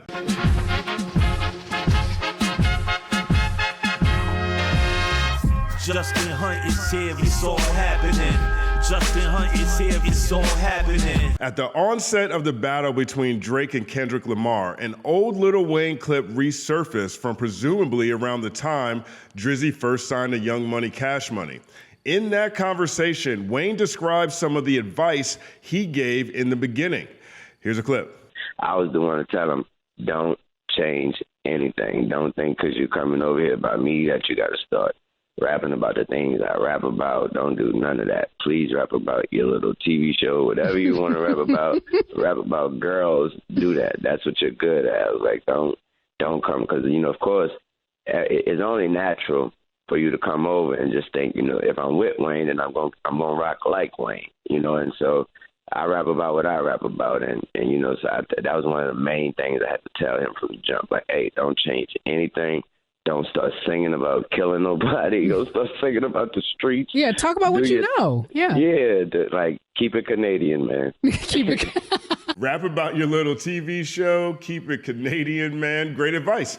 I mean, in art and in life, authenticity is king, and Weezy understands that. Sometimes I find myself questioning how much I really know about Drake, given how little he shares or seems to share about his real life in his music, but undoubtedly he's evolved since that conversation. But now in the aftermath of that battle with Kendrick Lamar, certain accusations are resonating louder than ever. For example, when Kendrick said this isn't a 20v1, this is a 1v20 if I gotta slap niggas that right with you. When he said that on Euphoria, it's resonating extra loud now since a seemingly constant flood of new reference tracks keep leaking, convincing a population that Drake's pen belongs to another hand. When Kendrick said, when I see you stand by Sexyy Red, I believe you see two bad bitches, it resonates extra loudly now as a culture play, I guess, since Drake's first feature since the head-to-head was with Sexyy Red over the BBL Drizzy sample on the craptastic song You My Everything. A corny culture play at that, since the track actually collapsed on the chart, might I add. For the first time this decade, Drake doesn't have a song or feature in Spotify's top 20. Jesus. And today, Drake releases his second track since Kendrick Lamar's Shakespearean Shakedown. It's called Gwan, Delilah. It's a remix of Hey Delilah by the Plain White T's, which went #1 in 2006. This version is created by a Toronto artist named Snow Day, and Drake is on the track. Here's a clip. Gwan, Delilah. Now, the internet was not happy at all with this track because Drake is rocking another accent, which immediately reminds people of when Kendrick said, "There's no accent you can sell me." The memes are wild. Here's one with Angela from The Office with a Jamaican sign on her head. Here's a picture of Rachel Dolezal. Here's Homer Simpson. Now, on surface level, this looks super lame bodega, almost like Drake is lost. What is he doing? But there's more going on here. Shout out to my brother Ricky Dredd from We Love Hip Hop, Canada's flyest hip hop culture platform. I asked him what's going on with this track, and he broke it down for me. Here's Ricky. On first listen to the verse, or if you hear the verse in an isolated form, it may sound like Drake might be on some culture vulture type things. However, when you really delve a little bit deeper and you get into the Toronto culture a little bit more, this is Drake doing a parody right now, paying homage to all the different Toronto content creators who do comedy out here, who do a lot of different comedy skits where they exaggerate the Toronto accent and, you know, they just make really funny skits where they do roadman type things or just really crazy skits where they make fun of the Toronto accent and exaggerate it to the most. So when you hear Drake talking about there's bear traffic and all the different ways that he's exaggerating the accent in this song, it's not to be taken as a serious song or something that could be put in the catalog to be analyzed. It's just all in fun. So big salute to Snow Day, big salute to all the different content creators out here like Dem Dogs, even Plush. Okay, so word up, I appreciate that. Now, here's a clip of Drake actually doing that before. This is from For Y'all Entertainment about 7 years ago. You know what I'm saying? 3 out of 10 for sure. You know what I'm saying? Trust me. Siskel and Ebert thing, dog. Trust me. 10? You can't just louse with that 10, bro. Allowing you is not a 10, though. You mean? Yo, Driz. That's not bro, allowing. just give it that 10, bro. It's a random, bro. Just give it that 10 and done, bro. You don't rate the film a 10? That's what you're telling Tyco, bro? That's bro, what are you talking about? It's a tree, though, bro. It's not a tree, bro. It's a tree. You know it's a 10, yo, bro. No, yo, Drake, bro. You know it's a 10, bro. Yo, my guy, you know, bro. Yo, it's a tree. Yo, bro, it's a tree, no forest. So essentially, Drake is trolling the masses while celebrating Toronto youth culture. And from that perspective, I support this track wholeheartedly.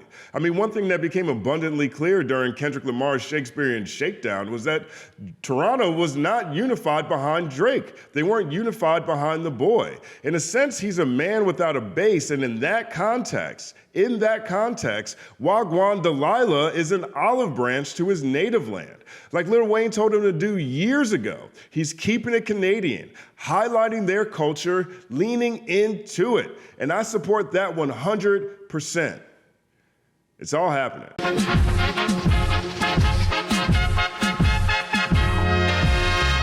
Justin Hunte is here, it's all happening. Justin Hunte is here, it's all happening. Here's a theory for you to completely disregard. Compton MC Jason Martin, formerly known as Problem, was on Bootleg Kev talking about his new album with DJ Quick. It's called Chupacabra, which means goat killer, as well as Kendrick Lamar's Shakespearean Shakedown of Drizzy Drake and all things OVO. He recalled a text conversation he had with Dot immediately after Family Matters dropped. Here's a clip. I ain't gonna hold you. I'm gonna give you some real insight as you hearing this first. They dropped Family Matters. And I text him, I'm like, this ain't it. He's At all. I'm like, this ain't gonna get it. I was like, man, it's time to step on his head. He was like, say less. I'm thinking we just text. It ain't nothing deep like that. Right. I go to the bathroom. I come back. The motherfucking song is uploaded. I said, wait. I text him like, nigga, you already. He's like, man, I've been waiting for this nigga to drop something. So he didn't even know what he was going against. Man, Drake shot a video and all this shit, man. Went That and boy was got a sitting at the Dodge crib. Caravan. Boom. You listen. Suck the life out of the whole moment for Drake. Sometimes you just gotta know what to do and what not to do. Sometimes you got to know what to do and what not to do. Big facts, big facts. If there was ever a question of the greatness of King Kendrick Lamar, the way he crashed Aubrey's party minutes after Family Matters release should serve as a reminder. I mean, seriously, from concept to execution, Meet the Grams will forever live on as an haunting admonition that Candyman Kendrick cometh.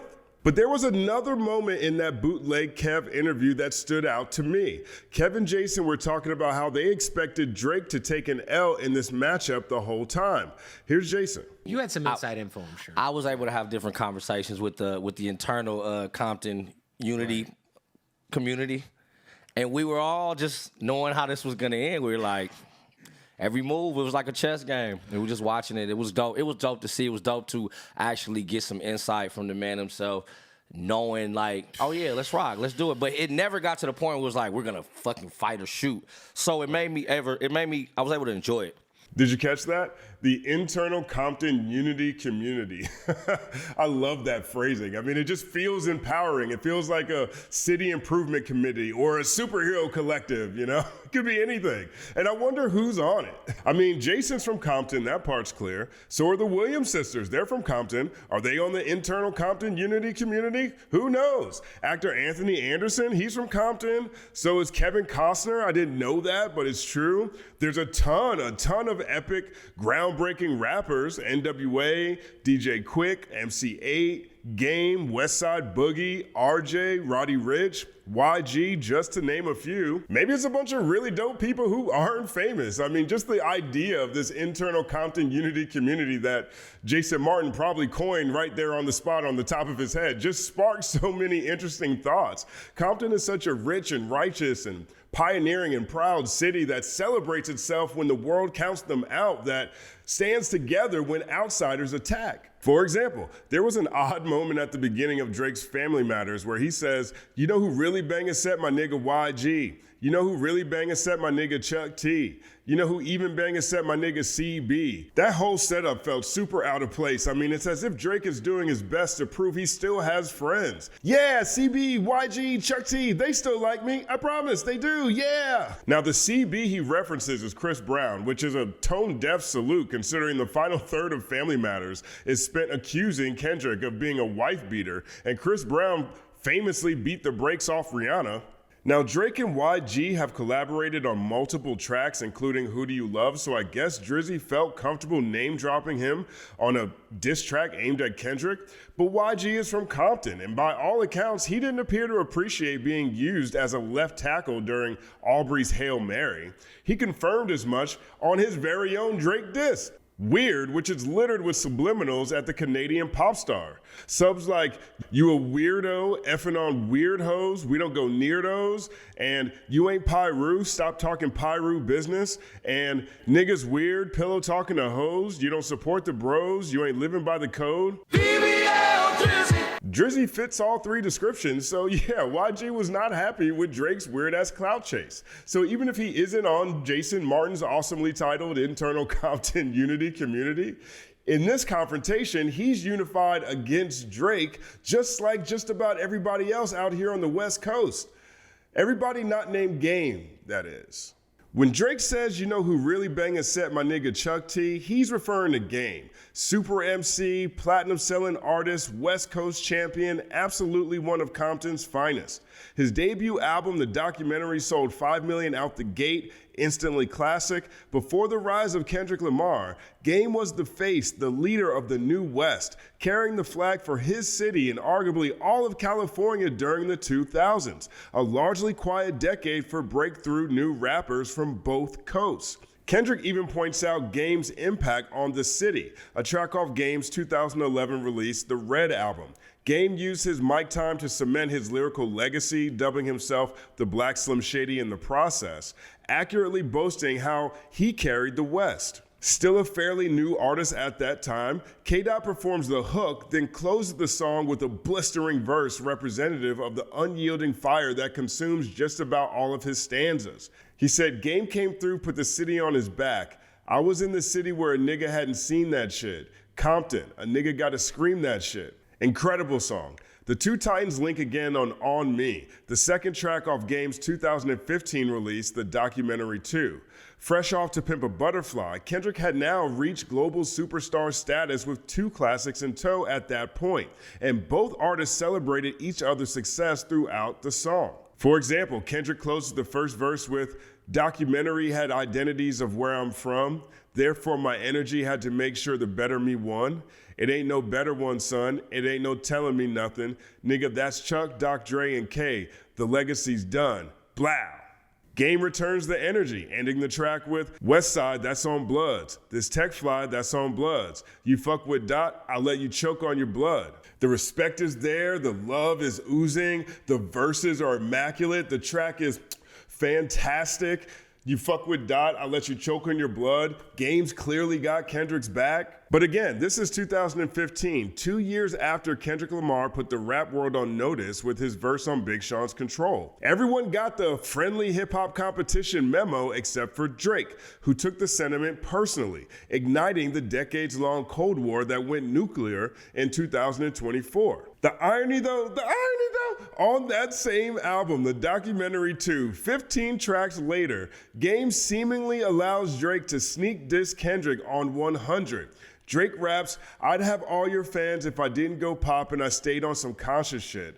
Then invited Drake to Compton to appear in the music video. I mean, really think about this. The world knows Drake and Kendrick have issues. Then you tell the world on your album that you fuck with Dot, I'll let you choke on your blood. Then 15 tracks later, on that same project, you literally let someone who's in the middle of actually fucking with Dot diss him on your album, then invite that person to diss him in your video in y'all's city. Jesus. I mean, it doesn't take a West Coast political analyst to know that some tough conversations took place in the aftermath of that situation. But that verse and that Compton video shoot marked a major salvo in the war between Drake and Kendrick Lamar, and Game inexplicably planted himself right in the middle of it. Hip Hop DX asked Game about that Drake diss in 2022, and he gives an all rhymes matter type response. He says, I didn't feel like that. I didn't feel like he dissed him, and if I did, I wouldn't have put the song out. Like I said, Kendrick's my brother. I love him too. But if Drake was subliminal and slipped something in, again, he's one of the best to ever do it, so it's hip hop. Even Kendrick is lyrically equipped to catch any stray and return fire, so I think that at the end of the day, it's all good hip hop. I think that sometimes rap battles, even subliminally in songs, are healthy for hip hop too. Because if you think about it, or no matter how you think about it, it's competition. There's only one number one spot at the top of Billboard or the top of any chart. Everybody wants to have it. DX even asked him who he thought would win in a battle between Kendrick and Drake, and Game said, who I got? Lyrically? I don't know, man. Kendrick is just too fucking incredible. And then Drake is so dope too, man. I mean, I would just like to be a fan of the moment and sit back and watch two of the greatest artists of all time have a go. What do you mean by that?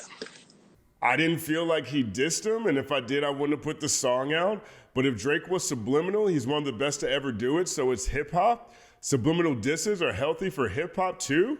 Who I got lyrically, I don't know. I would just like to be a fan and sit back and watch. I mean, Jesus, I guess Game could be a part of the internal Compton Unity community, but quotes like this right here, this don't feel like it. No. Game did a lot of press in 2022. At the time, he was pushing his gargantuan project Drillmatic and went on an eyebrow-raising media blitz, hoping to generate enough interest to make a major splash on the charts. Spoiler alert, it didn't work. He enlisted 28 guest appearances to generate 25,000 units first week. We covered it all in the Game Going Out Sad breakdown. Check it out if you missed it. But during that 2022 press run, along with playing both sides in the Drake vs. Kendrick Cold War, he told Drink Champs that Kanye West did more for his career than Dr. Dre and that he put the G in 50 Cent's G Unit. Then he sat with I Am Athlete and described how hurt he was that he wasn't invited to perform at the Super Bowl along with the rest of the iconic Dr. Dre family tree.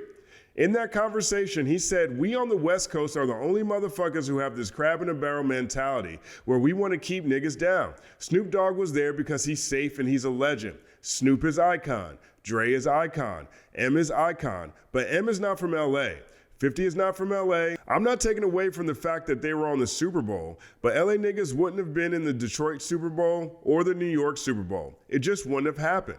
Then he says this, "Kendrick is not his Super Bowl. Snoop is not his Super Bowl. The fucking Rams was in the Super Bowl, bro. LA, LA, LA, all around the Super Bowl, and I didn't get the call. I was hurt by that." Snoop is icon, Dre is icon, M is icon. I mean, the only non-icons per game are 50 Cent and Kendrick Lamar. One icon he's been beefing with for 20 years, and the other an icon with an iconic catalog from his own city. Maybe I'm reading into it, forget I said anything, but judging from that self-sabotaging press run in 2022 where he disrespects Dr. Dre, plays the middle on Kendrick versus Drake, then makes the blundering decision to directly diss Eminem on Drillmatic on a song called The Black Slim Shady, which he dubbed himself 11 years prior on The City featuring Kendrick Lamar, then it's fair to say, more than fair to say, that Game is out here looking crazy when it comes to Aftermath and TDE. Internal Compton, Unity, Community, this absolutely ain't. No! No! All of this made Game's positioning in the battle of Drake versus Kendrick Lamar stand out like a green hat with an orange bill. I mean, this was a time of supreme unity. Us versus them. Culture versus the colonizer, Compton versus the Canadian. They not like us, and Game, absolutely one of Compton's finest and former leader of the New West, Game had an opportunity to reinforce support for an artist from his city, represent for his whole coast, just like YG did when he dropped Weird. But what did Game do? What did he do? The exact opposite. Check this out. On April 16th, following the release of Drake's Push-Ups, Game made a post of him listening to Drake's Energy on IG. "I got enemies, got a lot of enemies, got a lot of people trying to drain me of this energy." Then he captioned it, "I got rap niggas that I gotta act like I like, but my acting days are over. Fuck them for life." What did you say, nigga? Then on May 10th, a week after Kendrick's Not Like Us packed Drake up, Game decided to drop Freeway's Revenge, a diss track aimed at Rick Ross. Rick Ross was part of the Rap Avengers. He coined the phrase BBL Drizzy and essentially acted as Kendrick's troll team, keeping a digital foot on Drake's neck during the entire battle.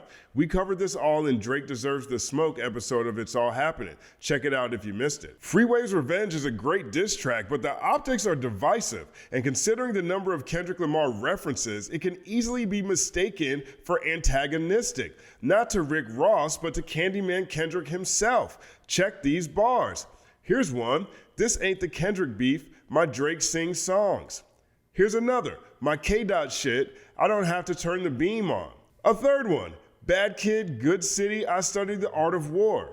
I mean, he's supposedly going at Rick Ross. Why mention Kendrick's name at all?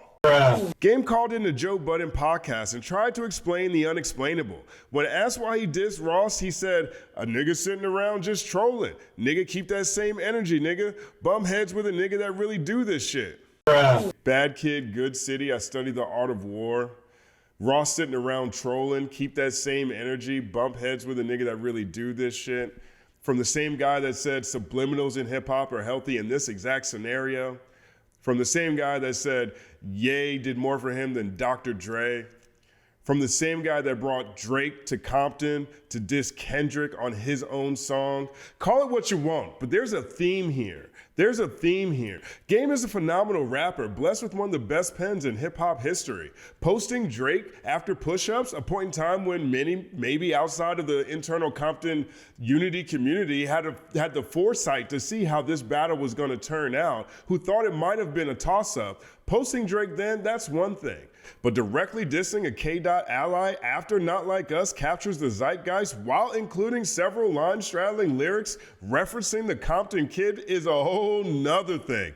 Game clearly has issues with Rick Ross, but it's starting to feel like Game has issues with Kendrick Lamar too. The question is why?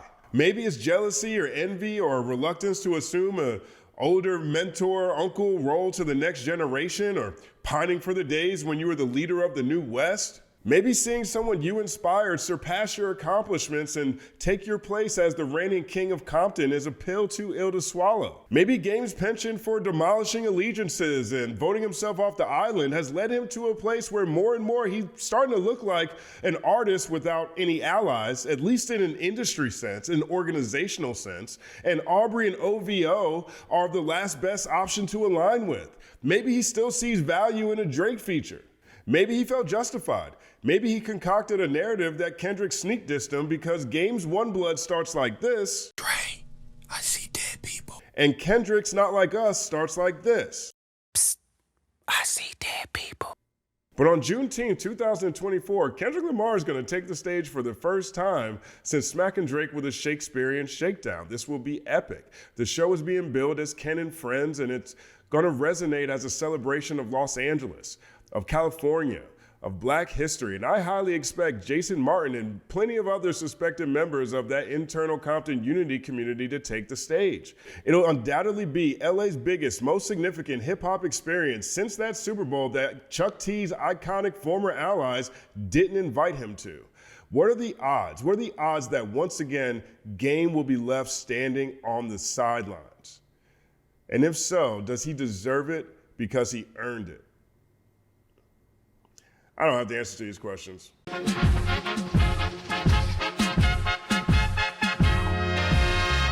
Justin Hunt is here, it's all happening. Justin Hunt is here, it's all happening. Now, there's an ill moment on Kendrick Lamar's classic album, To Pimp a Butterfly.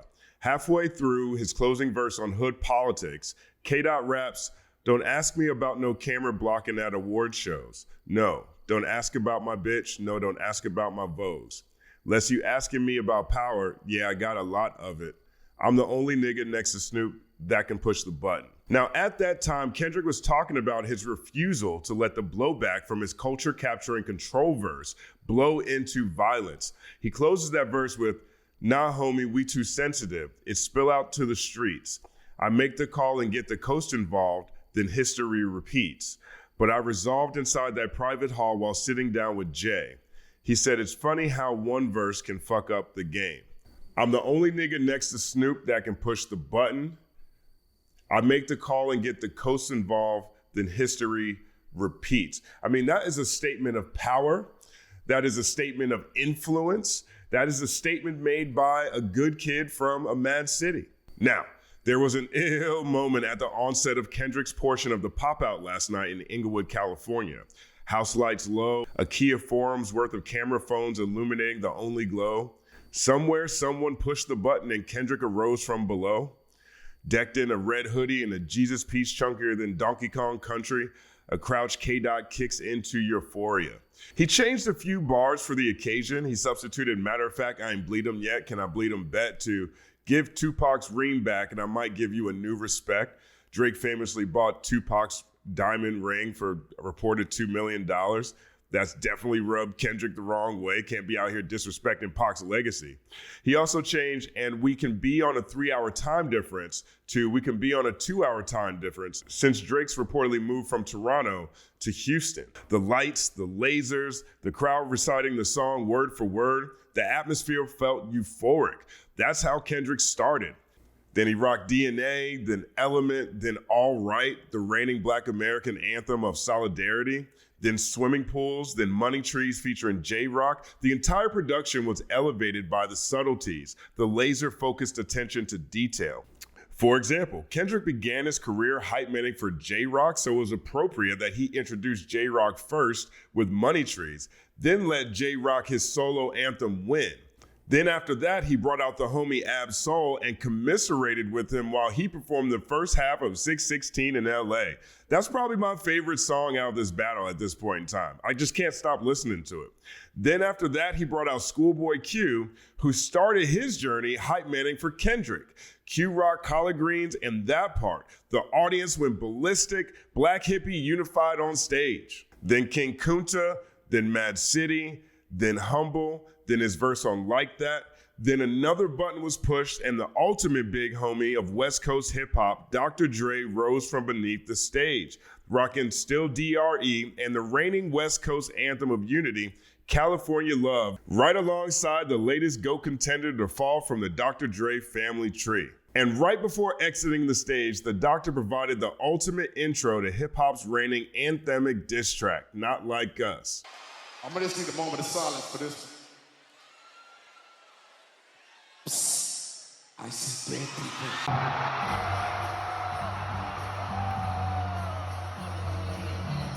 Not Like Us would flood the forum six times for the sixth god before the show closed. The first 2 times, Kendrick stopped the track at that contagious A minor line, riding the wave. He brought Storm and a homegirl to dance during one rendition, then appropriately DJ Mustard for another. Then in the latest example of unity, a gaggle of performers, artists, celebrities, NBA players, Russell Westbrook and DeMar DeRozan, and gang members from rival sets joined in on the celebration.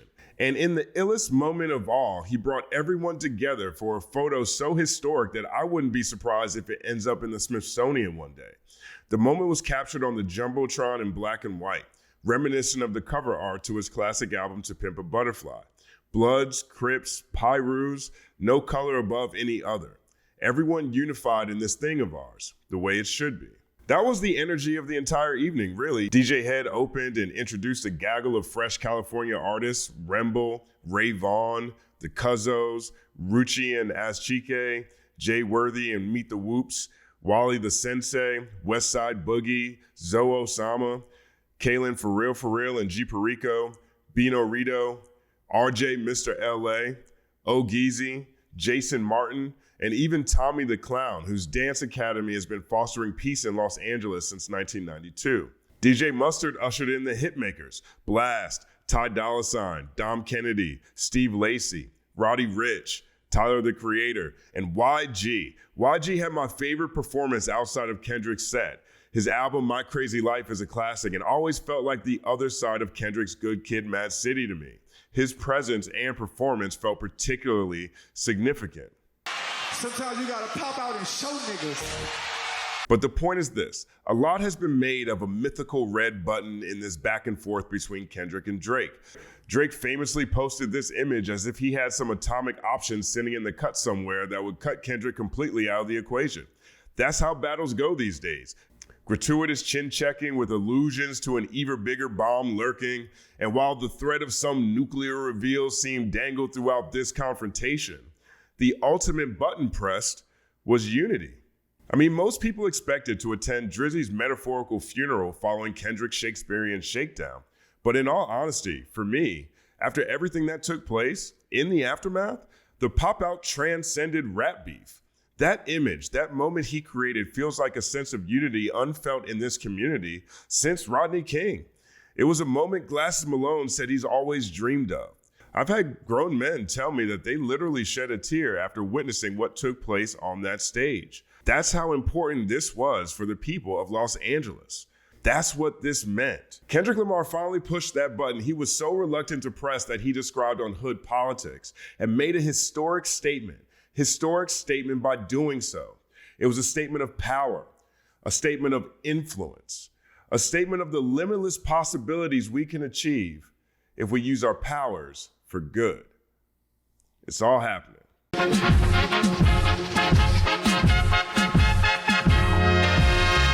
Justin Hunte is here, it's all happening.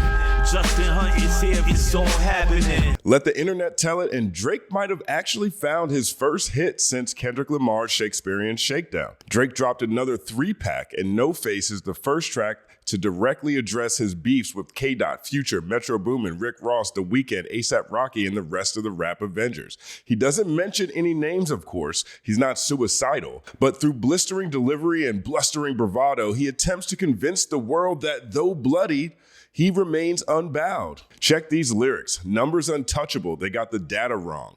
This is the moment I know they've been praying on. What? What? Try knock the boy off, but fuck it, I'm staying on. He raps on the first verse as if he's giving himself a pep talk, as if he's persuading himself that the boy still got it. But in the process of pretending to be unbothered, he stressed out his therapist to the point of quitting. I don't get sleepy off no melatonin. My therapist put in a 30-day notice because I keep talking about beefing and business and money and women. It's no diagnosis. That rhyme scheme is tough, but then he cloaks the end of the track in faux victimhood as if he was simply replying to the snipes by the rap Avengers and hadn't spent a decade trend hopping, track stealing, and bridge burning everyone he leaned into for cultural cachet. He says, they emptied the clip, swapped that shit out, and I came back reloaded. I'm just so happy that niggas who envied and held that shit in got to finally show it. I'm over the moon. Yeah, we'll see you boys soon. I don't think you have the facilities for that, big man. No Face also features a two-word Playboy Carti appearance that's most interesting since Carti is signed to A$AP Rocky's AWGE imprint, and this week A$AP called Drake a pussy boy in his Billboard cover story. We'll see how this evolves going forward. Sonically, it's super strong. But feels like Drake is tapping into his inner Ja Rule, especially at the beginning of the first verse when he says, how you get lit off a nigga you hated on? The cognitive dissonance is glaring. It's another example of faux victimhood, considering Drake's been sneak sniping for years. I mean, think about this. How you get lit off a nigga you hated on? Maybe he should ask his advocate 50 Cent. Bro, what are you talking about, man? Wankster was 50's first #1 song. It peaked at number 13 in 2002 and dismantled Ja Rule's career in the process. Now, we can credit Dr. Dre or Eminem or 50 getting shot 9 times, but hating on Ja, regardless of the street drama at the foundation of that confrontation, is the first time most of the world heard of 50 Cent. Now, was that a forced analogy? That's completely different than the context of Drake's reference simply and solely because I wanted to shoehorn a Ja Rule reference into this commentary? Goddamn right. Because that's exactly who Drake's looking like right now. And for that bar to be lost on Aubrey or whoever wrote it is supremely ironic, considering 50 was just showing the boy love in his recent Hollywood Reporter cover story. Sure, 50 had great raps and great mixtapes before Wankster dropped, but so did all these other guys that Aubrey is saying got lit off of him. That's the tragedy of Drizzy Drake post Shakespearean Shakedown. He seems to be doing everything in his power to ensure that every shot Kendrick levied at him continues to come to fruition. Take circadian rhythm, the language part 2, for example. The term circadian rhythm refers to the 24-hour cycles that are part of the body's internal clock, running in the background to carry out essential functions and processes. So the title of this track is another snipe at Kendrick by attempting to co-opt perhaps the most powerful part of 16 in LA, where he beautifully emotes, I know this type of power is gonna cost, but I live in circadian rhythms of a shooting star. It's beautiful. Drake also tagged this as part 2 to the language, a track from his 2013 album Nothing Was the Same, which was an outright response to Kendrick's Control verse, which officially set rap's greatest rap beef in motion 11 years ago. Sincerely, the dichotomy between uses of the term circadian rhythm between Drake and Kendrick couldn't be more stark. Kendrick made circadian rhythm sound powerful, like something to aspire to. Drake made circadian rhythm sound pitiful, like homie needs a hug. We don't care. But outside the title, Drake's circadian rhythm doesn't feel like a full-on diss track. I mean, he raps writing their names on a list, baby, at the beginning of the second verse, then closes with how many quotes I wrote, how much gold I struck, how many funeral dates they planned for me, but I dodged it like a truck. Yeah, at the end of that same verse, which is hilarious considering he hasn't dodged this truck at all. I mean, he might as well have Armored Apocalypse imprinted on his face because this beef is sitting on his head top like a 100 gig drop from the Plot Twist account. So that was a lie. And outside of those two examples, the rest of the track consists of little more than disjointed, stunted growth relationship raps. I mean, he literally opens the song with, "You sent an 8-minute voice note straight from the heart?" I reply like, yeah, whatever, bitch, come get your stuff. I added the bitch, but that's what it feels like. And when Drake finally gets into the hook and delivers in Shakespearean fashion, rap game like my sleeping pattern, cause how the fuck am I still up? All I hear in my ear is Kendrick's line from 616 in LA when he says, no, you can't sleep. These images trouble you. It is what it is. It is what it is. Perhaps that's Drake's point. Perhaps he's trying to flip circadian rhythm just like he attempted to flip BBL Drizzy on Sexyy Red's You My Everything. But both attempts feel forced and flaccid, just like SOD, another song released in this round of Drake Finsta drops. The original version kicked up conflict almost immediately. Soulja Boy was salty because Drake mentions SOD, or Stacks on Deck, which is the name of Soulja's label.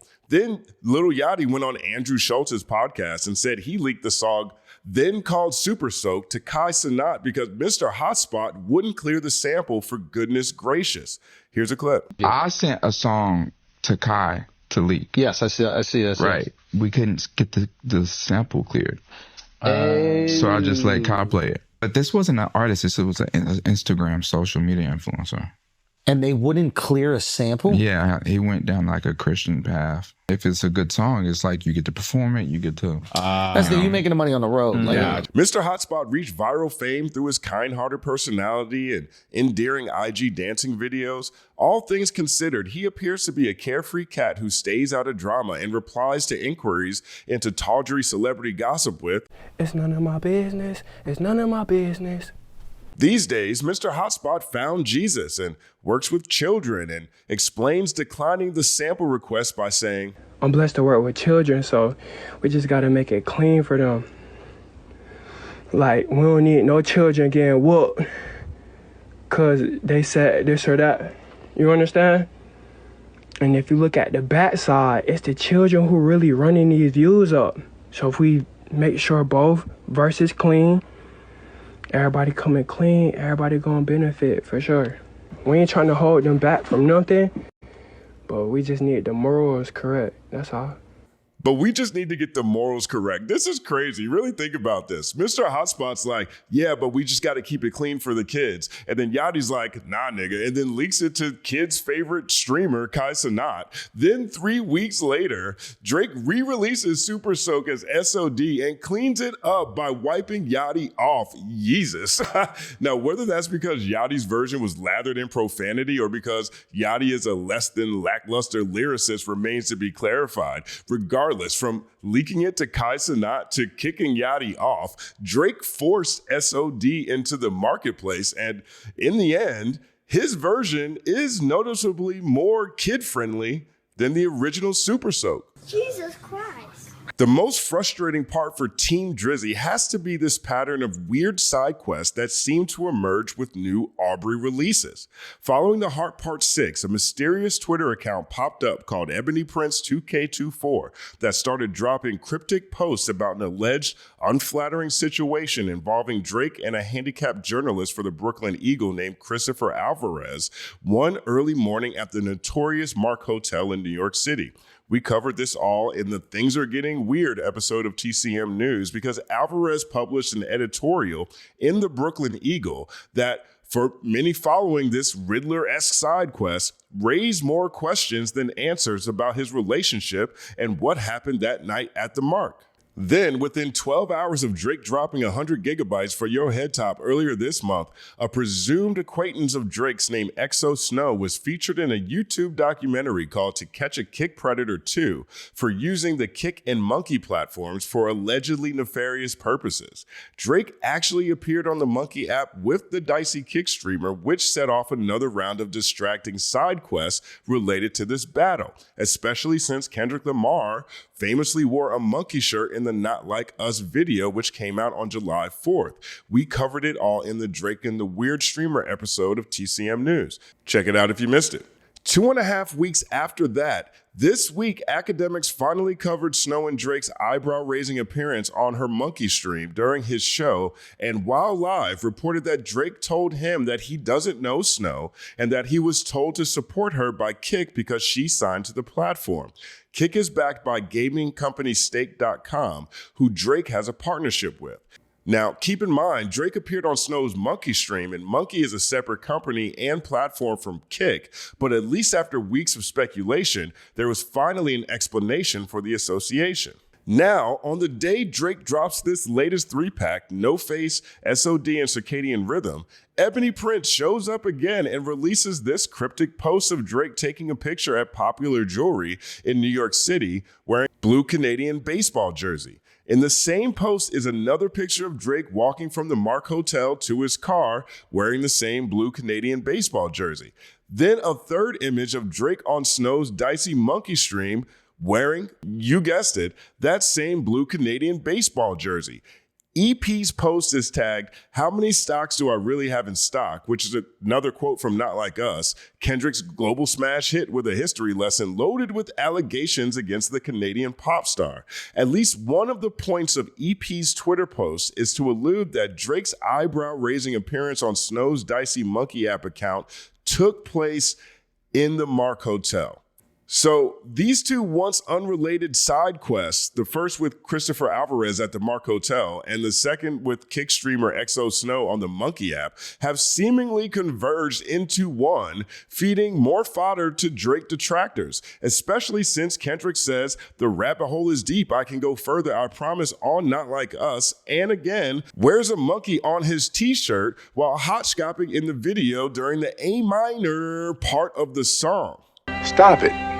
Get some help. It's starting to feel like with each new Drake release comes a new round of distractions, and I'm not sure haphazardly leaking music through his Finsta account as opposed to working a record or executing on a marketing strategy is the best way to drown out the noise. I mean, since The Heart Part 6, Drake has released or been featured on 12 tracks that have largely failed to make a mark commercially, which is the statistic that Drake and Drake fans lean on most heavily. In aggregate, it's an oddball collection of spotty one-time listens with marginal chart success that adds up to an underwhelming Drake project. Let's break it down. On You My Everything with Sexyy Red, he attempts to reclaim the BBL Drizzy beat as we discussed.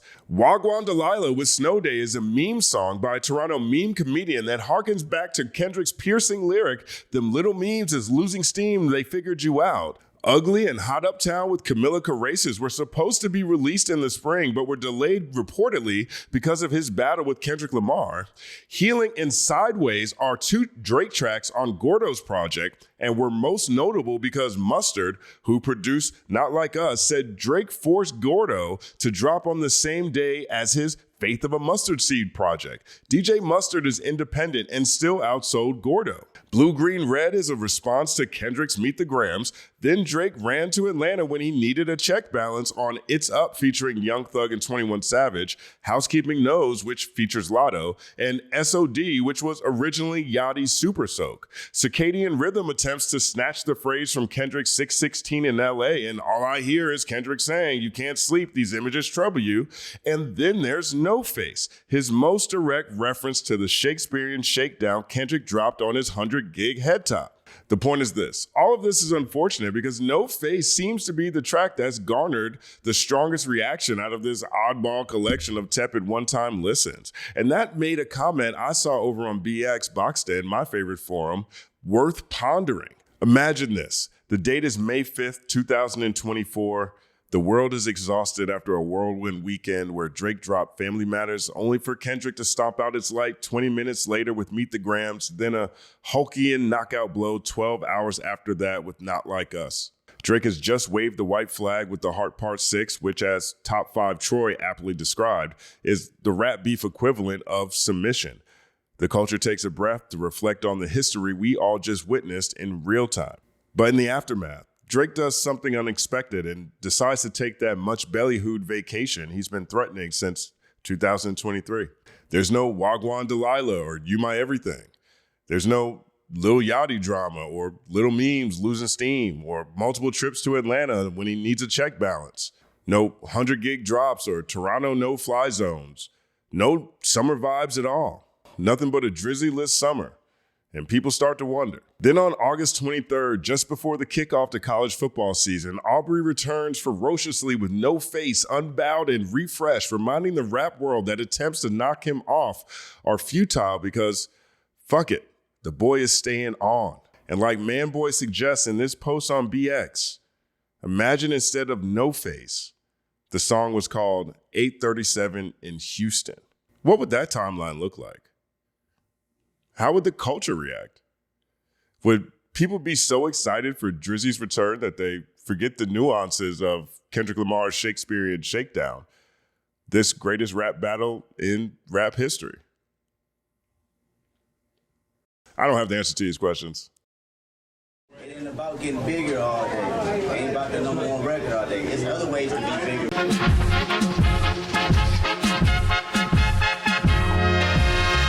Justin Hunte is here, it's all happening. Justin Hunte is here, it's all happening. There's a compelling clip of Kendrick Lamar and Dave Free describing the strategy for their success. It's a bit grainy, judging from the PG Lang hat Dave's rocking. It looks like it was recorded post Mr. Morale and the Big Steppers. Here's Kendrick. Our theory is really, how do we stay underground? Regardless of how much success. So they may not know it until I say it, but that's been the nigga theory the whole time. Stay underground. Even with this album, it's like, okay, this album could have been a chart-topping success on a commercial level. I know this one. You stay underground. Our theory is really, how do we stay underground regardless of success? Stay underground. Now, Kendrick made mention of that during his Grammy acceptance speech for Mr. Morale and the Big Steppers, but in retrospect, it really is clear as day if you consider his releases. Let's break it down. Good Kid, Mad City is a smash, but also a grounded coming-of-age concept record about family, gang culture, and violence. To Pimp a Butterfly eschews mass appeal and focuses on challenges unique to the Black diaspora, leaning into jazz and soul and funk in a decidedly unjazz, unfunk, unsoul era. It's a masterpiece by all accounts, but 180 degrees from mainstream hip-hop soundscapes, noted by its lack of chart-topping singles. My favorite Kendrick project, Damn, hit the charts like a comet in contrast, tackling spirituality and human nature and moral reckoning, while sending Humble and DNA, two trap songs all about being better people, mind you, to Billboard #1s. And when expectations were highest, Dot went inward on Mr. Morale and the Big Steppers, delivering a dense, multi-layered conversation on therapy and generational trauma. It's a beautiful record, even if it is lacking in the hit singles emblazoned across his previous release. Whether sonically more palatable for mass consumption or otherwise, contextually, every release tackles weighty themes typically stiff-armed by, as FD Signifier describes, the commodified culture industry. Here's Dave Free. It's like the roller coaster effect. It's like you can keep people on this pace forever, and then eventually human cycle will always normalize itself to wherever it's at. But if you give people like just some type of variation, you know what I'm saying? And they can't get used to you, they can't put their finger on you. And the more you can keep people on their toes, the more interested they stay in you for a longer period of time. And that's really the medicine to this shit. Is like, cause we all humans, like human nature's gonna kick in eventually and start dictating our moves.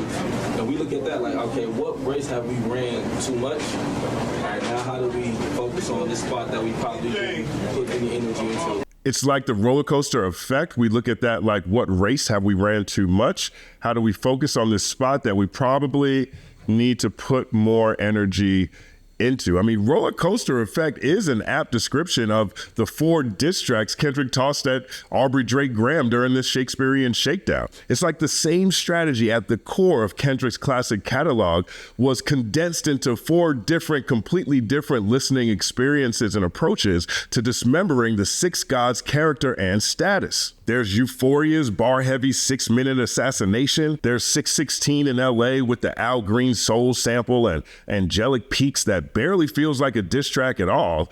There's the horrifying Meet the Grams. Then finally, Not Like Us, DJ Mustard's certified party up anthem. I mean, that entire week will be remembered forever. Dropping back-to-back diss tracks twice, scathing world building complete with Shakespearean levels of justice and revenge and corruption and mortality and character dissection, compelling even if Drake isn't a real person, might I add. From RDC World to Screwface John, internet reactors ain't good. Think about this. Dot really did what COVID did. Hip-hop will literally never get over it. But rap battles rarely end after the end of the main event. Jay and Nas kept the subs flowing in the years following, for example. Drake dropped an album's worth of leaks on his Plot Twist account, just about all of them littered with subliminals. Public figures of all types made comments and answered questions about this Shakespearean Shakedown. Everyone seemingly had something to say except for Kendrick. Jeremy Heck calls it the greatest 5 tweets in Twitter history. 3 diss tracks, a Super Bowl announcement, an album, and now a stadium tour featuring SZA. Outside of those, the 2 tracks tossed on IG, 616 in LA and Watch the Party Die, the Not Like Us and Squabble Up videos on YouTube, and the Harper's Bazaar interview with SZA, away from those, we hadn't heard anything from the now undisputed King Kendrick Lamar. I mean, even though he rarely engages online, there's a consistent theme coming out of Kendrick's camp that Dot sees all. And in that context, GNX truly is the ultimate post-battle response album, and his scope is widened significantly. It's as if so many people said so many things that Dot had so much to get off his chest. It's like he says on Whacked Out Murals, it used to be F that nigga. Now it's plural. Fuck everybody. For example, on TV Off, when Dot raps, nigga feel entitled cause he knew me since a kid, bitch I cut my granny off if she don't see it how I see it, got a big mouth, but he lacked big ideas. Send him to the moon. That's just how I feel. Is he talking about Game? I don't know. But Game spent his summer caping for Drake. That's what I do know. My kids want concerts, tickets, nigga, they in that bitch. Or these are Squabble Ups 50 deep, but it ain't deep enough. And Dodger Blues so fly in this bitch. 50 on me, don't die trying and shit. Are those bars aimed at 50? I don't know. But 50 did spend his summer doing his best to rehabilitate Drake's reputation. Dot did flip J. Cole's I Let Nas Down into I think my hard work let Lil Wayne down. Whatever though. Is the implication that, unlike Cole, he's willing to stand on his square? I don't know. But I know Cole apologized at Dreamville Fest. That's what I do know. And I was conflicted. Was Don't Let No White Comedian Talk About No Black Woman That's Law aimed exclusively at Andrew Schultz? Absolutely not. Nope. But I know that Schultz looked like a thirsty interloper begging to be dissed by K-Dot. That's what I do know. Bruh. Questlove, Ice-T, and Isaac Hayes Jr. all had criticism for K-Dot mid-battle. And as Chillin' with Moni pointed out, all 3 were subtly alluded to in the Squabble Up video. They said he don't put on artists from his section. GNX blessed 8 new artists from various sets around his section with global attention. They said he takes too long to drop. GNX was crafted in a season, and considering it's only 12 tracks, GNX is remarkably diverse in its efficiency. It's like every type of rap fan got 2 tracks from their favorite sectors within the genre. Let's break it down. The soulful Heart Part 6 and Gloria sonically feel spiritually connected. The same for Peekaboo and GNX, which both flex quintessential West Coast bounce. Squabble Up and TV Off are ready-made party anthems. Luther and Dodger Blue pull the R&B heartstrings. Man in the Garden and Reincarnated are salutes to hip-hop icons Nas and Tupac over classic samples in their catalog. Whacked Out Murals and Hey Now spill aggression with barrels full of subliminal shots. That's on my body. They said Dot can't make hit songs. He added 3 #1 records to his resume in 2024, and GNX is the first rap album in history to have its entire track list stay within the Hot 100 for 3 weeks straight. 1 second applause. Maybe there is something to this Dot sees all conversation. Consider this. GNX also contains considerable outreach to Southern California's Mexican community. Mariachi singer Dayra Barrera opens the album and is interspersed intentionally in significant spots of importance. Apparently, Dot appreciated her performance during the World Series so much, he put her on the album, which gives credence to how quickly this project was made.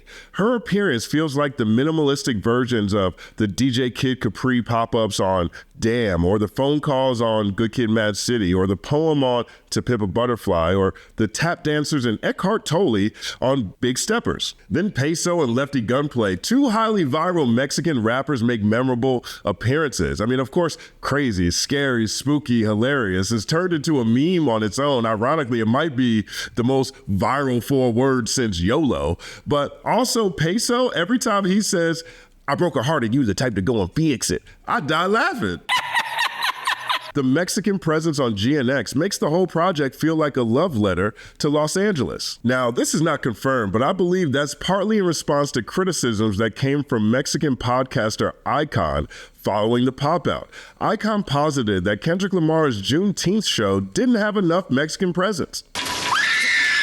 To put it in context, just a year before, and again this week, Fat Joe struck the wrong chord with Black Americans, the community that factually created hip-hop itself, when he said that Puerto Ricans were 50-50 in the creation story. And during Hip Hop 50, no less. Joe's been trending in the wrong direction ever since, and now is the picture of what a walking terrible take looks like. But that entire conversation inspired Tariq Nasheed to create the Hip Hop's Hidden History documentary, chronicling the origins of the creators of the culture. And that documentary ignited a tidal wave of debate with graffiti artists, breakers, Crazy Legs, KRS-One, Lord Jamar, and pioneers from each element. Now, I had Tariq Nasheed on this channel to talk about all of this. Check it out if you missed it. But this was a big deal. And I think Kendrick heard that conversation too. And I think that for a few reasons. One, Not Like Us is a unifying anthem that can be applied in all sorts of ways and became a slogan for that specific conversation. Two, on Man at the Garden, he says, "How annoying does it anger me to know these lames can speak on the origins of the game I breathe? That's insane to me." That statement is open enough to be applied to all sides of the divide, but it also connects to that specific conversation as well. And then three, the day after 200 million people watched the pop out on Juneteenth, when Icon said there weren't enough Mexicans on Juneteenth, Black People Day, the backlash was massive and impactful. They keep saying Kendrick sees everything, and I think he saw that too. Culture was a primary theme in his attack against Drake, and West Coast culture largely unified in support of the Compton Kid. Simultaneously, it's impossible to truly unite Los Angeles without including LA's largest community, and the inclusion of Lefty Gunplay and Peso and mariachi singer Deira Barrera is a strong rebuttal to Icon going viral for saying Mexicans are underrepresented. I didn't mean to offend anybody when I said that, and it's unfortunate if I did. The point I was trying to make was that there was a lot of headlines that Kendrick united all of the LA gangs, and he couldn't have done that had there not been any Mexican gangs on stage as well.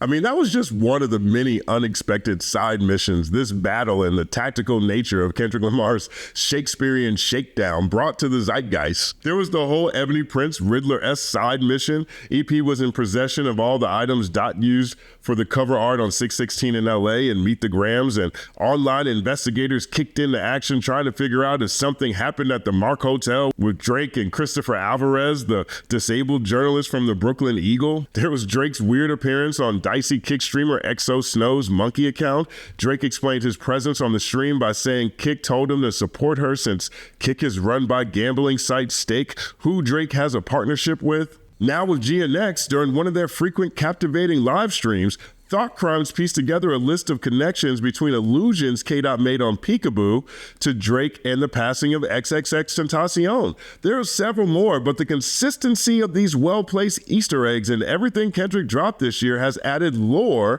to this Shakespearean character dissection. To a population, the idea that the embassy might actually get raided is a real possibility. Dot said the rabbit hole is deep. I can go further, I promise, on Not Like Us 7 months ago, then added everything means something in Latin on the letterboard featured in the Squabble Up video 3 weeks ago, and now the audience is heavy in detective mode. Theories and side quests have remained relentless throughout this entire Shakespearean Shakedown. Oh shit, buddy, I gotta dig a little deeper. Now, no one likes my Machiavelli 7-day theory, but the parallels between GNX and Pac's combative classic are spilling all over the place, man. Spilling everywhere. Both are 12 tracks. Both follow double discs, All Eyes on Me and Mr. Morale and the Big Steppers. Both take place with major label upheaval in the background. Dr. Dre had left Death Row and Kendrick left TDE. Me and My Girlfriend was Pac's metaphor for his gun. Gloria is Dot's metaphor for his pen. Dodger Blue represents For the Land with a similar energy to Machiavelli's To Live and Die in LA. Machiavelli prominently featured his collective The Outlaws. Kendrick prominently features a number of up-and-comers from various sets across LA: Lefty Gunplay, Peso, Dodie 6, AZ Chike, Hitta J3, Wally the Sensei, Siete 7 Times, and Young Threat fill a sort of Outlaws-type role on GNX. Reincarnated is the Tupac track on GNX that samples Made Niggas, which was released in 1996, the same year as Machiavelli. Both are lathered in aggression and birth. While both men were embroiled in beef, Pac called out all names on Against All Odds. Kendrick drops almost all subs that fit shade and comments people have said in reaction to his Shakespearean Shakedown. I mean, Dot even name drops Against All Odds on Whacked Out Murals. Twice, he says, Against all odds, I squabble up for the dividends. Against all odds, I showed up as a gentleman. I mean, how much more do we really need here? 1 second applause. The parallels jut out like a green hat with an orange bill, sure, but there are differences, of course. 1996 Pac was 25 years old. 2024 Kendrick is 37. He's had the benefit of time and study to not fall into the same traps. For example, The Heart Part 6 not only feels like a thoughtful, sincere ode to the conclusion of Kendrick Lamar on TDE, but it also feels like a lesson learned. He raps, to all my young niggas, let me be the demonstration. How to conduct differences with a healthy conversation. If that's your family, then handle it as such. Don't let the socials gas you up or let emotions be your crutch. Pick up the phone and bust it up before the history is lost. Hand-to-hand shake is good when you have a heart-to-heart. Now, that verse hit me personally since in my one interview with Kendrick Lamar, we actually talked about his relationship with TDE. It was in 2011 following the Brooklyn Hip Hop Festival. He, Q, and the team were leaving the venue and I interrupted them guerrilla journalism style. That's what I was on. Here's what he said. Exactly. Team. That's what hurts maturity of other artists. When they don't have a good set of people around them they can actually trust. A lot of people go into this business with just themselves and just the talent. At the end of the day, you need loyal people around you that believe in you from the jump and can get you to the next level. That's what Top Dog Entertainment did for me, man. They brought me in the game when I was 17 in the studio just rhyming. They were fans of me and said, you know what? We believe in you and we're going to tell you our honest opinion. And I did. I live with it. I got hurt a few times in the studio sessions, man, but it all made me a better person, a better artist at the end of the day. I got hurt a few times, but it all made me a better person, a better artist at the end of the day. Now, that conversation is part of the reason why I connect so directly to The Heart Part 6. It's not only a beautiful end to an era, but also a really necessary message. Don't let socials gas you up. Work it out with your family. Preserve the history before it's remixed, lost, or stolen. 7 months after the Shakespearean Shakedown, and we're seeing all kinds of fans and media members attempt to remix the history of this battle, championing family matters as if the score isn't fully settled, as if there's some debate left to be had. Tweets like this, Family Matters deserve Not Like Us success. No, it didn't. Family Matters been receiving so much love on my timeline all week. Y'all finally waking up and realizing Drake won that rap beef. Joe Budden said it's aging well.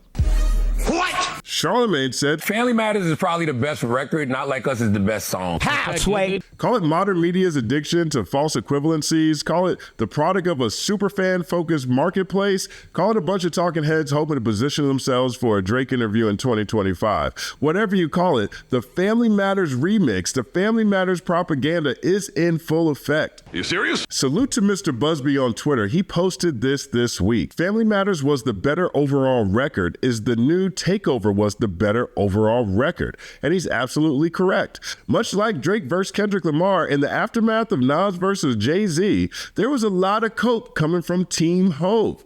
Here's Jay-Z straight off a string of platinum albums and Billboard chart toppers and explosive radio tracks, bending the culture to his will by dropping annually. If you didn't like Hove, there was nothing you could do about it because Hove stayed in your face. Every year he delivered chart-topping heat, a groundbreaking feat at that time, and much more frequently than Nas. Hov was the consummate winner and seemed almost snotty in his success, sitting on top of the world while rapping at an elite level. This was the shiny suit era, and no one was as luxurious lyrically and literally as Jay-Z. Nas added luxury to his conversations over the course of the decade, but always included imaginative, culturally grounded storytelling like I Gave You Power and Money and Black Girl Lost. He was somehow both commercial and underground simultaneously, and though his numbers were rapidly declining, he undoubtedly remained the undisputed people's champ.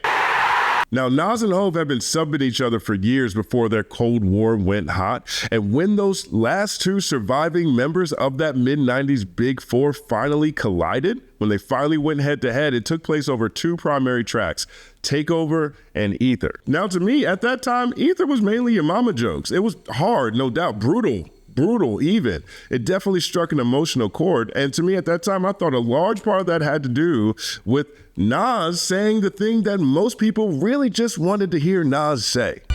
Jay-Z. Although I had a much deeper appreciation for Nas then, and I still do now, truthfully, to be honest, even though I had a much deeper appreciation for Nas, I felt like he lost. I thought Nas lost because the blueprint was incredible and Takeover felt like all facts in comparison for me. When soon as Jay-Z said that's one hot album every 10-year average, when he's doing math in a rap battle, counting his releases, talking about one hot album every 10-year average, that's all I needed to see. That's all I needed to hear because I personally felt like every time I bought a new Nas record, it was worse than the previous.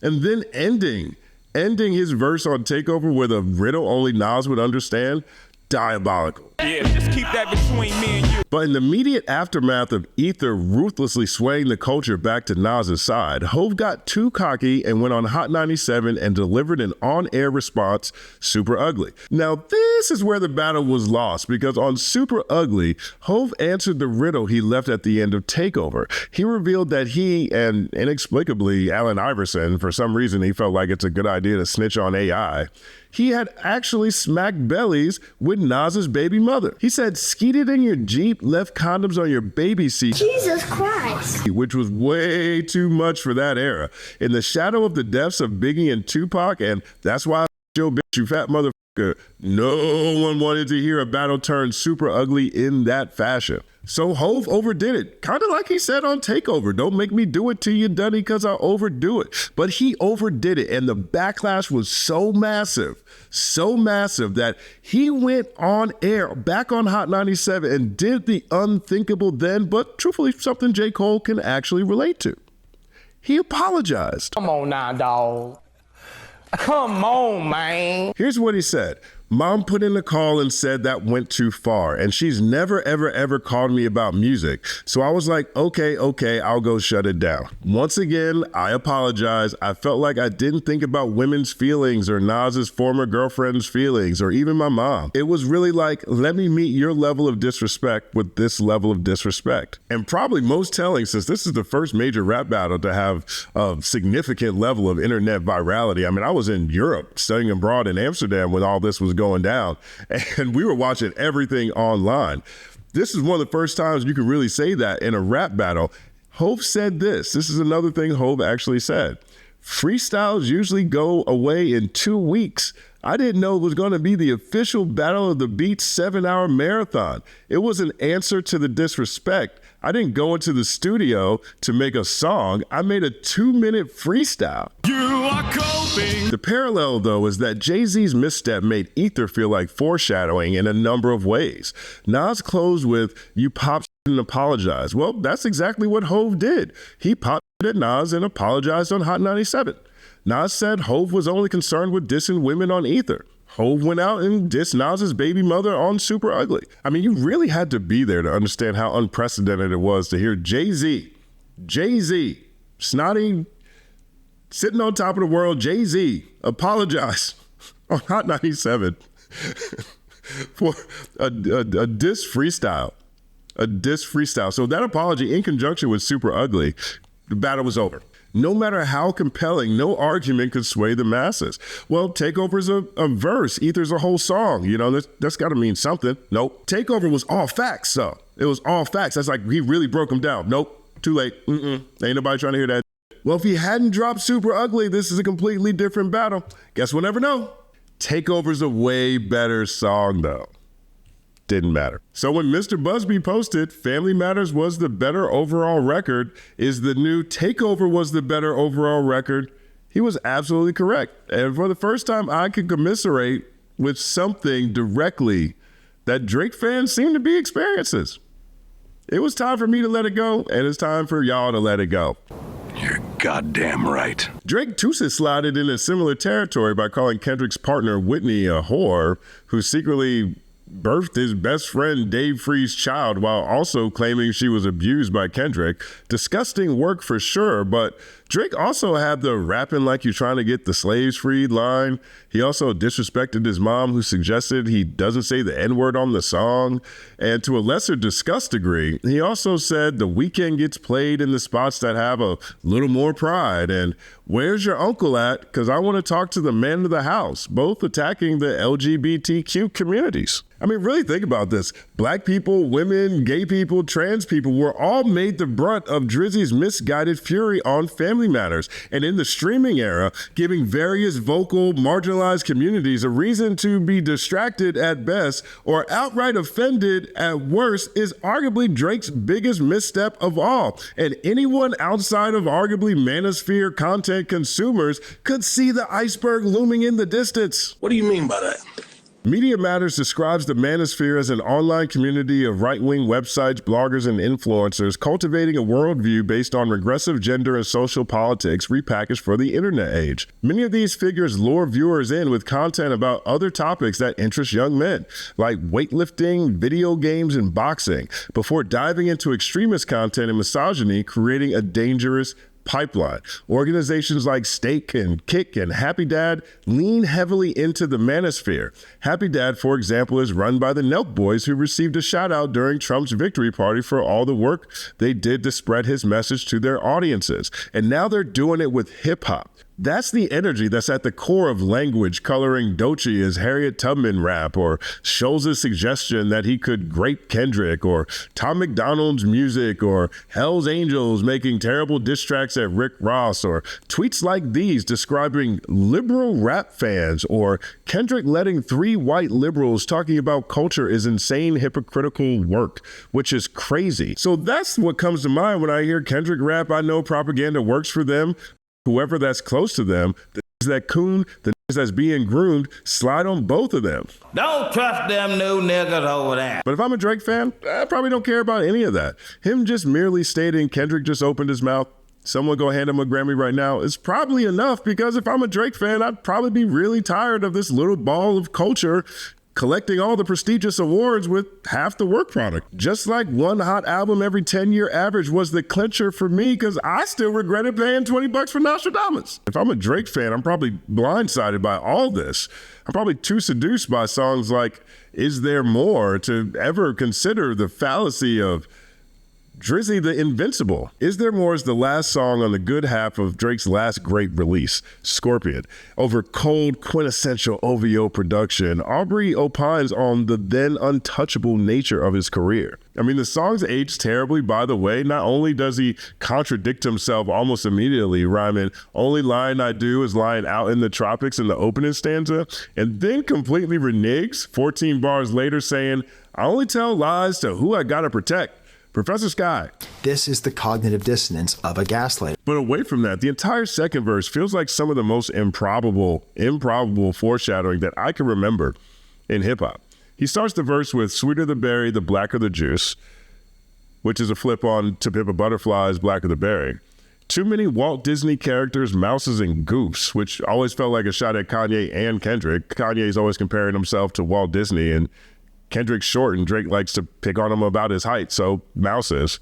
Then he says this, I'll let you bring 1,000 recruits. My peers are a talented group, but even if you take all these statistics and carry the 2, even if you rounded up the numbers and rounded the troops, there's still nothing they could really do, which is crazy considering we actually saw that pie in the sky scenario play out in this year of truth. Future, Metro Boomin, The Weeknd, Rick Ross, Kanye West, Childish Gambino, and Kendrick Lamar put that theory to the test in captivating fashion. Future and Metro's We Don't Trust You and We Still Don't Trust You combined to make essentially a double album's worth of declarative statements alluding to the diciness of Drizzy Drake while enlisting The Weeknd, A$AP Rocky, and Kendrick Lamar to assist in a reputational assassination. Ross's champagne moments and relentless IG trolling coined the phrase BBL Drizzy, which has become an AI smash hit once Metro put his drums to it. In a prescient interview on the Download with Justin LaBoy, Ye ushered Drake and Lucien Grange's relationship into the conversation, accusing the two of juicing the boys' numbers, stated everyone was elated at the elimination of Drake, and delivered the Like That remix, Ye's first true diss track. Drake has a rich baby daddy named Lucien and Universal. I mean, even Childish Gambino showed up to air his grievances. Better late than never, I guess, sure. But really think about this. Drake issued perhaps the most preposterous challenge on wax 6 years ago, and we actually got to see that hypothesis play out. We actually saw that play out, and the answer is clear. What happens when Future and Metro round the troops? I'm gonna sue! That's perhaps the most Shakespearean aspect of all of this.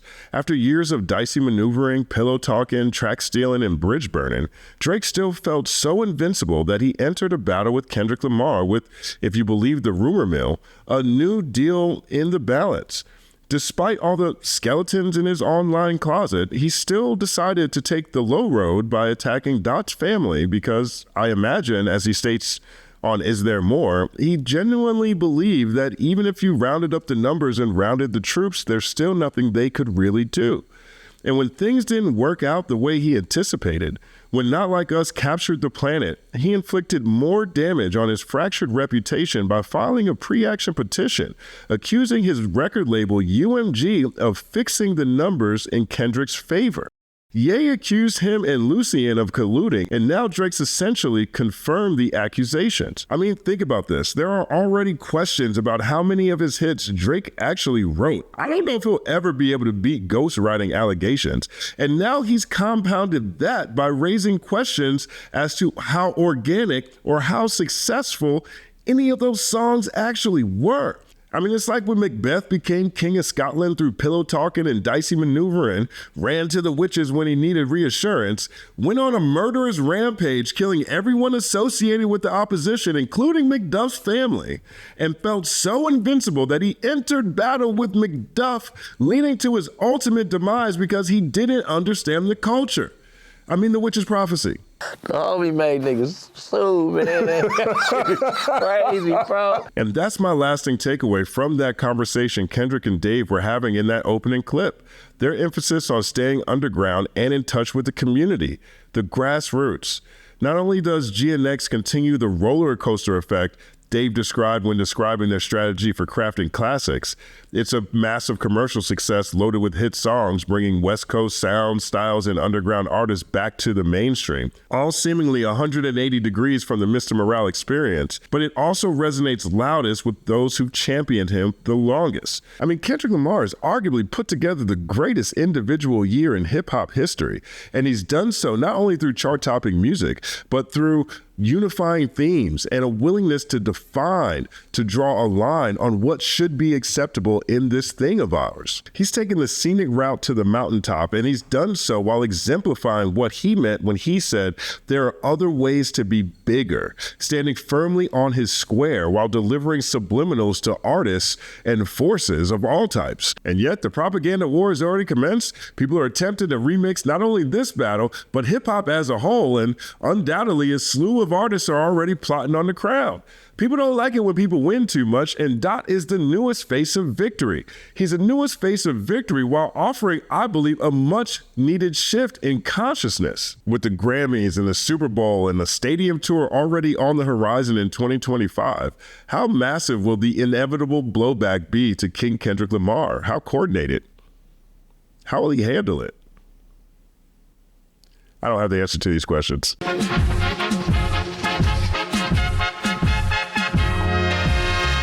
Justin Hunte is here, it's all happening.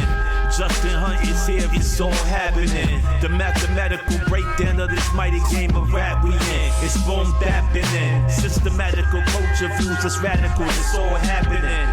shaking hands and dapping them. Life through the lens of hip hop, from trip hop to yes, yes, y'all. You don't stop, you don't stop.